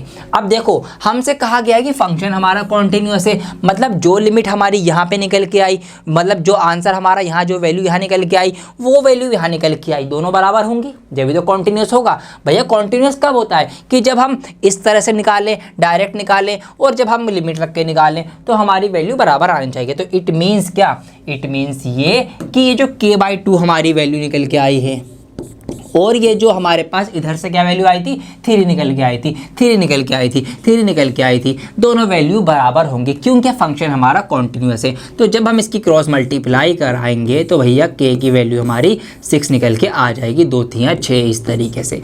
तो ये हमें करना था इस सवाल के अंदर k की वैल्यू लाने के लिए। एक नई चीज़ जो आपने सीखी वो ये वाली सीखी कि हमें अगर ये कहा जाए कि भैया ये नहीं लेना, अगर ये नहीं लेना तो फिर उससे कुछ कम बढ़ती लेना है या फिर उसके बढ़ता हुआ लेना है, या तो कम लो तो उस कम को दिखाने के लिए हम क्या करते हैं, -h या +h का यूज करते हैं। अगर आप +h रख के भी करेंगे तो भी आपका आंसर सेम ही आएगा, जब भी k की वैल्यू जो है वो 6 ही निकल के आएगी। तो इन वाले k वाले सवालों को इस तरह से आपको करना है। एक सवाल और करवा देता हूँ इसी टाइप का ताकि आपको और अच्छे से चीज़ें समझ में आ जाए। है सिंपल, ज़्यादा कुछ आपको और कुछ अलग नहीं करना। क्वेश्चन नंबर 28 देखो, यहाँ पर k की वैल्यू आपको निकालनी है और फंक्शन क्या है हमारा x = पाई पर हमें फंक्शन ये दे रखा है, कंडीशन भी दे रखी है, तो अलग अलग सॉल्व होगा। तो फटाफट से इसको कर लेते हैं। पहले यहीं पर अलग से कर लेते हैं, यहाँ पर जो दे रखा है हमें ये पाई पर इसके बराबर दे रखा है ना पाई के, तो फंक्शन फॉर एक्स बराबर हमें दे रखा है, अगर पाई के बराबर हो, बराबर वाली कंडीशन इसमें है, क्या है के एक्स प्लस वन, के एक्स प्लस वन, ठीक है। फंक्शन एक्स की वैल्यू क्या रखनी है हमें, यहाँ पे पाई रखनी है, तो यहाँ पर क्या हो जाएगा ये के पाई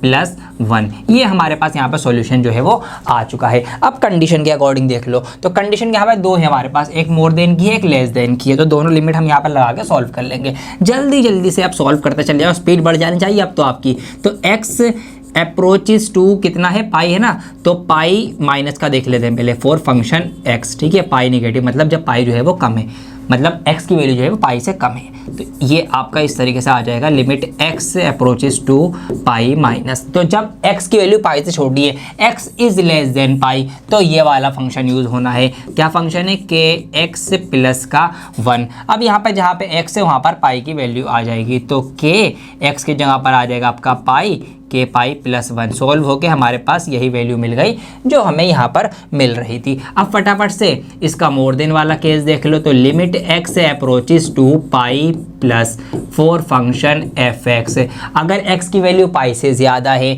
तो जब पाई से ज़्यादा वैल्यू है तो हम कौन सा फंक्शन यूज़ करेंगे, जल्दी से ऊपर देखो। अगर वैल्यू पाई से ज़्यादा है x की, तो हमारे पास कोस एक्स फंक्शन जो है वो यूज़ होगा। कोस एक्स यूज़ होगा तो कोस एक्स में x की जगह पर पाई आ जाएगा, तो ये सोल्व होकर आ जाएगा आपका कोस पाई। अब कोस पाई की वैल्यू क्या होती है, ट्रिग्नोमेट्री टेबल से आपको अंदाज़ा लग जाना चाहिए, याद हो जाना चाहिए। अगर नहीं याद है तो मैं अभी आपको बता देता हूँ, -1 होती है, ठीक है जी। चलिए, अब क्योंकि फंक्शन कॉन्टिन्यूअस है, हमें वैल्यू निकालनी है, तो इसका मतलब क्या है कि ये वैल्यू और ये वैल्यू बराबर होगी, बल्कि तीनों वैल्यू बराबर होंगी। ये वाली वैल्यू बराबर है इस वैल्यू के, और ये बराबर है इस वैल्यू के, क्योंकि जब भी कॉन्टिन्यूटी होती है कि जब डायरेक्ट सॉल्व करें और दोनों जो लिमिट होती है हमारी लेफ्ट हैंड वाली और राइट हैंड वाली सब बराबर आए। तो क्योंकि ये वैल्यू और ये वैल्यू बराबर है और हमें के की वैल्यू निकालनी है, तो यहाँ से जो वैल्यू निकल जाएगी, तो हम इसको बराबर रख देंगे। किस किस को, के पाई प्लस वन को बराबर रख देंगे। इसकी जो वैल्यू निकल के आई थी -1। अब यहाँ पर के पाई है, ये प्लस का 1 है, ये -1 यहाँ पर ऑलरेडी है, ये वाला प्लस का 1 भी उधर जाके -1 हो जाएगा। तो यहाँ पर के पाई बराबर माइनस माइनस प्लस, ये -2 हो जाएगा, और ये जो पाई है ये नीचे आ जाएगा यहाँ पर। तो ये कुछ इस तरीके से आ जाएगी आपकी के की वैल्यू क्या, -2 डिवाइडेड बाय पाई। ये आपका आंसर आ गया, के की वैल्यू क्या आ गई, -2/पाई। ठीक है जी, ये आपका आंसर है। तो इस तरीके से सिंपल है, समझ में आ गया आपको, बहुत ही जल्दी जल्दी मैंने यहाँ पे कर दिया है आपके लिए। अब बाकी के ऑप्शन भी आप ट्राई कर लेना, आराम से आपसे होंगे। अगर वो वाला आ जाए नोट वाला केस, तो आपको पता है कि कम कर लो एच लगा के, या +h कर लो, और फिर कोई सा भी एक रख के सॉल्व कर लो, आपका आंसर जो है आपको मिल जाएगा। ऐसे आपको इनको कर लेना है। अब थोड़ा और लंबा चौड़ा सवाल देख लेते हैं, ताकि आपको कोई डाउट ना आए और आप कॉन्फिडेंट होकर मेरी वीडियो देखकर जाएं सवालों को करने के लिए। क्वेश्चन नंबर 30 है, find the value of A and B. यहाँ पर आपको ये ए नजर आ रहा है, ये बी नजर आ रहा है, इनकी आपको वैल्यू बतानी है इस फंक्शन के अंदर, जो कि फंक्शन हमसे कहा गया है कि फंक्शन कॉन्टिन्यूअस है।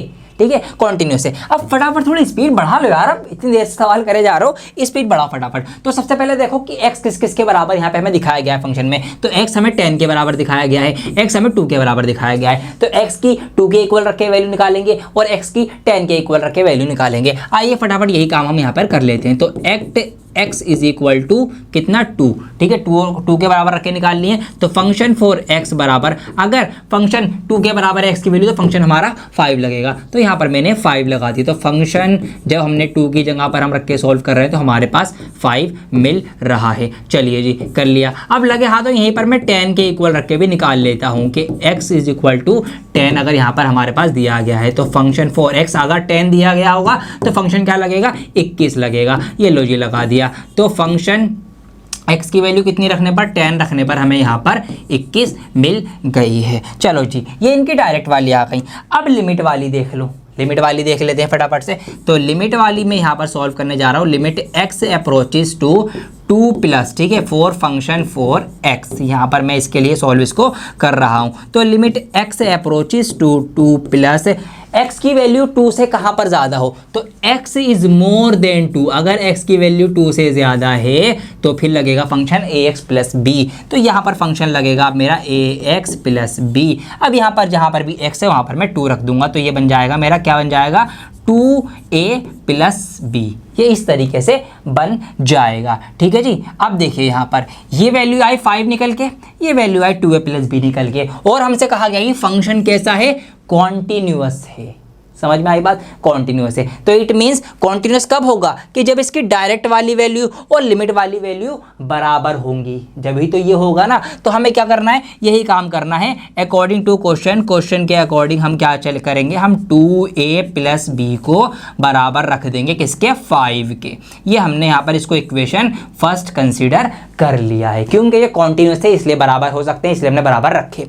अब ऐसे ही इस वाले के लिए, 10 वाले केस के लिए भी लिमिट लगा कर सॉल्व कर लो। यहाँ पर लिमिट x अप्रोचेस टू, यहाँ पर क्या है हमारे पास, 10 माइनस 4 फंक्शन 4x, यहाँ पर ये मैंने रखाया। तो लिमिट हमारी लगेगी x tends to 10 minus x की वैल्यू कहाँ पर 10 से कम है, तो x इज लेस देन 10 कहाँ पर है, यहाँ पर है। तो यही फंक्शन यहाँ पर ये यूज़ होगा। ये हमने यहाँ पर लगा लिया है। अब x की जगह पर 10 रखना है, तो ये हमारा बन जाएगा 10a प्लस बी। ठीक है, 10a प्लस बी इस तरीके से बन गया। अब वही बात कि ये फंक्शन और ये फंक्शन कॉन्टिन्यूस दिया गया है, मतलब 10 की जो हमने ये डायरेक्ट वैल्यू निकाली और लिमिट लगा के निकाली, ये बराबर हैं, क्योंकि ये कॉन्टिन्यूस है तो ये बराबर होंगी। इसीलिए मैं इसको भी यहाँ पर क्या कर दूंगा, दोनों को बराबर लिख दूंगा, बराबर 21। एक इक्वेशन हमारी ये बन गई। अब ये 2 इक्वेशन बन गई। हमने यहाँ पर अब एक चीज़ और सोचो, मैंने यहाँ पर वैल्यू जो ली वो ली +2 वाली, यहाँ पर माइनस वाली। ऐसा मैंने क्यों किया, क्योंकि मुझे ये इक्वेशन बनानी थी। ठीक है, यहाँ पर जो कंडीशन दी गई थी वो ये दी गई थी कि x इज मोर देन 2 और लेस देन 10। इसको ऐसे भी आप समझ सकते हो कि यहाँ पर हमारे पास लेट सपोज ये 2 है, ये 10 है, यहाँ की वैल्यू निकल गई, यहाँ की वैल्यू निकल गई। अब यहाँ पर क्या है कि x की वैल्यू 2 से ज़्यादा मतलब इधर बढ़ेंगे आगे, 10 से कम मतलब इधर बढ़ेंगे पीछे। तो यहाँ पर बीच की वैल्यू निकालने के लिए हमें ये आंसर चाहिए, इसीलिए अपने ये दोनों में हमें कॉमन मिल जाए, ताकि हम फिर इसको इक्वल करके, इसको आगे सॉल्व करके, इसको काट पीट के हम आंसर निकाल पाएँ। इसीलिए हमने यहाँ पर ये चीज करी है जानबूझकर। इसीलिए हमारी 2 इक्वेशन बन गई। इनको आप सॉल्व कर लो, एलिमिनेशन मेथड लगा लो, सब्स्टिट्यूशन लगा लो, कोई सा भी मेथड आप यहाँ पर लगा के इनको सॉल्व कर सकते हो। ऊपर नीचे इनको रख लो और इनको सॉल्व कर लो। फटाफट आइए कर ही लेते हैं लगे हाथों। तो एक है हमारे पास 2a plus b, 2a plus b equal to 5 है, और दूसरी है 10a plus b equal to 21 है। अगर मैं इनके साइन चेंज कर दूं तो यहाँ पर ये प्लस माइनस भी हो जाएगा, बी से भी कैंसिल आउट हो जाएगा, एक प्लस का एक माइनस का।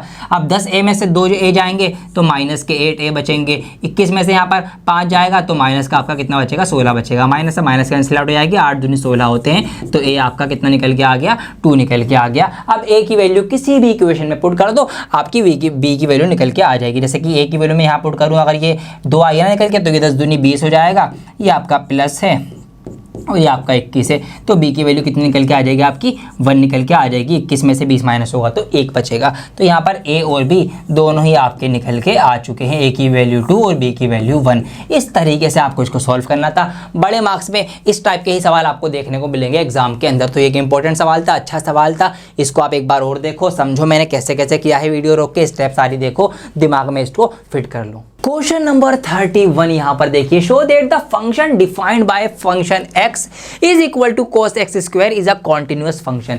अब आप माहिर हो चुके हैं सवालों को करने में, इसलिए मैं फटाफट से यहाँ पे आपको रैप अप कर देता हूँ। 3 तरीके से हमें निकालना है यहाँ पर। अब हमें ये नहीं दिया गया कि कितने पर निकाले x, ये तो नहीं पता हमें ये तो नहीं लिखा हुआ कि at x is equal to 1 2 3, कुछ भी नहीं लिखा हुआ। तो हम क्या करेंगे, हम x को मानेंगे कॉन्स्टेंट, कि भैया किसी कॉन्स्टेंट टर्म पर हम ट्राई कर रहे हैं। ठीक है, कुछ भी हो सकता है, 1 2 3 4 5 6 कुछ भी। तो उसको हमने सी से दिखाया, कांस्टेंट टर्म पे हम ट्राई कर रहे हैं, x को हमने कांस्टेंट टर्म माना। फंक्शन क्या है हमारा, ये है। इसके अंदर x की जगह हमें c रखना है, तो यहाँ पे c रखा, x का स्क्वायर था तो c का स्क्वायर हो गया, तो cos c स्क्वायर यहाँ से डायरेक्ट वैल्यू रखने पर आ गया। अब लिमिट में सॉल्व करेंगे। अब लिमिट में देखिए दोनों ही लिमिट चेक करनी पड़ेंगी, लेफ्ट हैंड की भी और राइट हैंड की भी। तो यहाँ पर हमने जब लिमिट लगाई x tends to c minus function के अंदर, x tend to c minus cos x square के अंदर। अब वही बात, कम जो ये कर रहे हैं, हम कितना कम कर रहे हैं, हमें कंडीशन तो नहीं दी गई कि इतना कम करो, कितना कम करें, तो उस कितने को दिखाने के लिए हम क्या करेंगे, हम इस C में माइनस करेंगे कुछ H। ये कुछ कम जो हमने करा है, कुछ भी हो सकता है वो 1 यूनिट, पॉइंट कुछ यूनिट, उसको दिखाने के लिए हमने यहाँ पे H का यूज करा कि हमने कांस्टेंट टर्म में से कुछ माइनस हुए हैं, कुछ हम इधर गए हैं, तो वो इधर होने के लिए हमने दिखाया कि C माइनस H जो कांस्टेंट टर्म थी उसके से कुछ इधर, ठीक है, इधर वाले नंबर, तो C माइनस H का स्क्वायर। और H के लिए फिर लिमिट हमारी चलेगी 0, तो जब H की जगह 0 आ जाएगा तो भैया ये वाला पार्ट 0 हो जाएगा, पूरा का पूरा cos C स्क्वायर रह जाएगा। अब ऐसे ही राइट हैंड लिमिट पे देखो, लिमिट लगेगी x tends to c plus cos x square के अंदर। अब वही बात c प्लस, c का तो हमने यहाँ पे निकाल लिया एग्जैक्ट पॉइंट। अब c से जो हम आगे जा रहे हैं, कितना आगे जा रहे हैं, इस आगे को दिखाने के लिए हम इस c में प्लस करके दिखाएंगे h को। समझ में आई बात, जो हमने पिछले वाले सवालों में भी करा है। तो c प्लस h का स्क्वायर करा, h टेंस टू 0 लिमिट हो जाएगी, फिर h की जगह 0 रखूंगा, यहाँ पर भी कोस c स्क्वायर बचेगा। अब आपने देख लिया कि डायरेक्ट रखने पर भी, ठीक है, लेफ्ट हैंड लिमिट भी और राइट हैंड लिमिट भी, तीनों हमारे चीजें सेम आई हैं। तो इसका मतलब क्या है, इसका मतलब जो है ये फंक्शन कॉन्टिन्यूअस प्रूफ हो चुका है। तो आप लिख देंगे भैया हैंस प्रूफ, हमने ये साबित कर दिया कि फंक्शन जो है वो कॉन्टिन्यूअस फंक्शन है। एक तरीका ये है। अब एक और तरीका है, क्या तरीका है, देखो दूसरा तरीका थोड़ा सा कॉमन सेंस का तरीका है। कॉमन सेंस ये है कि फंक्शन क्या है, फंक्शन है आपका कोस एक्स का स्क्वायर, ये फंक्शन है। यहां पर आपको दो चीजें दिखाई दे रही हैं, एक तो आपको कोस दिखाई दे रहा है, ठीक है, जो कि अपने आप में एक ट्रिग्नोमेट्रिक फंक्शन है, ठीक है जी, और आपको यहां पर एक्स का स्क्वायर दिखाई दे रहा है जो एक पॉलिनोमियल है, ठीक है, पॉलिनोमियल है। अब आपको मैंने इस वीडियो के स्टार्टिंग में ही बताया था कि पॉलिनोमियल तो हमेशा ही कॉन्टिन्यूअस ग्राफ बनाते हैं, ठीक है जी, पता है आपको। क्वाड्रेटिक पॉलिनोमियल है, इसका इस तरीके से कर्व बनता है, एक कॉन्टिन्यूअस ग्राफ बनता है। और जो ट्रिग्नोमेट्री फंक्शन कोस थीटा है, कोस थीटा का भी एक कॉन्टिन्यूअस ग्राफ बनता है, जी हाँ। तो आप खुद सोचिए, ये भी कॉन्टिन्यूअस है, ये भी कॉन्टिन्यूअस है, तो दो कॉन्टिन्यूअस फंक्शन मिलकर एक कॉन्टिन्यूअस फंक्शन ही तो बनाएंगे। ये हमारी एलजेब्रा आ गई, ठीक है जी, जो एलजेब्रा मैंने बताई थी, प्लस माइनस मल्टीप्लाई डिवाइड वाली। तो यहाँ से आप कॉमन सेंस लगा के भी इस बात को लिख सकते हैं कि भैया जब इसके अंदर दो फंक्शन है, एक कोस है, एक पॉलिनोमियल है, ट्रिग्नोमेट्रिक फंक्शन जो कोस है वो भी कॉन्टिन्यूअस फंक्शन है, और पॉलिनोमियल तो हमेशा ही कॉन्टिन्यूअस फंक्शन यहाँ पर होते हैं। तो इट मीन्स दो कॉन्टिन्यूअस फंक्शन से मिलकर ये फंक्शन बना है, इसीलिए ये कॉन्टिन्यूअस होगा। आप ऐसे भी इसका रीजन देकर ये बात साबित कर सकते हैं। तो दोनों ही तरीके से मैंने आपको बता दिया, इसे कहते हैं कॉन्सेप्ट की क्लैरिटी, ठीक है। हमने कुछ रटा नहीं, सिर्फ समझने का सारा खेल है। समझ के हमने ऑलमोस्ट काफ़ी सारे इंपॉर्टेंट क्वेश्चंस इस एक्सरसाइज के कर लिए हैं। क्या क्या आज की इस वीडियो में आपने सीखा, सबसे पहले आपने सीखा कॉन्टिन्यूटी किसे कहते हैं, कॉन्टिन्यूटी का कॉन्सेप्ट सीखा। उसके बाद कॉन्टिन्यूटी का कॉन्सेप्ट किन किन चीज़ों में यूज होता है, दो चीज़ों में होता है, एक आपके पॉलिनोमियल फंक्शन, एक आपके ट्रिग्नोमेट्रिक फंक्शन, ये मैंने आपको सिखाया। उसके बाद इन दोनों फंक्शन को मैंने दिखाया कि पॉलिनोमियल फंक्शन को कैसे कैसे कॉन्टिन्यूटी होती है, क्या क्या किसका कर्व या ग्राफ बनता है।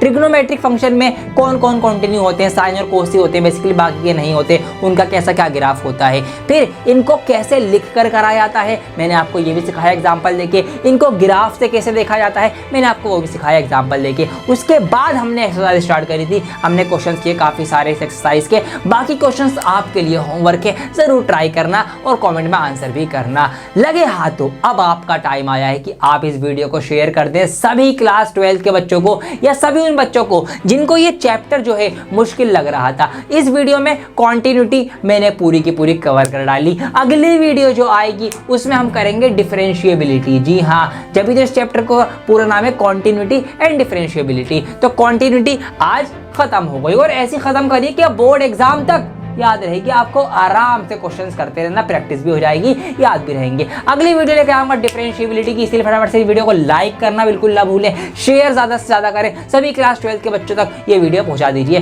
ताकि उनको पता चल जाए कॉन्टिन्यूटी मुश्किल नहीं है, बहुत आसान है। अगर आपने डियर सर से सीखी है तो हमें फॉलो भी कर लीजिए, चैनल को सब्सक्राइब कर लीजिएगा नहीं किया हो तो। ऑल राइट, बहुत जल्द लौटूंगा एक और नई वीडियो के साथ, जब तक के लिए बने रहें डियर सर के साथ। जय हिंद।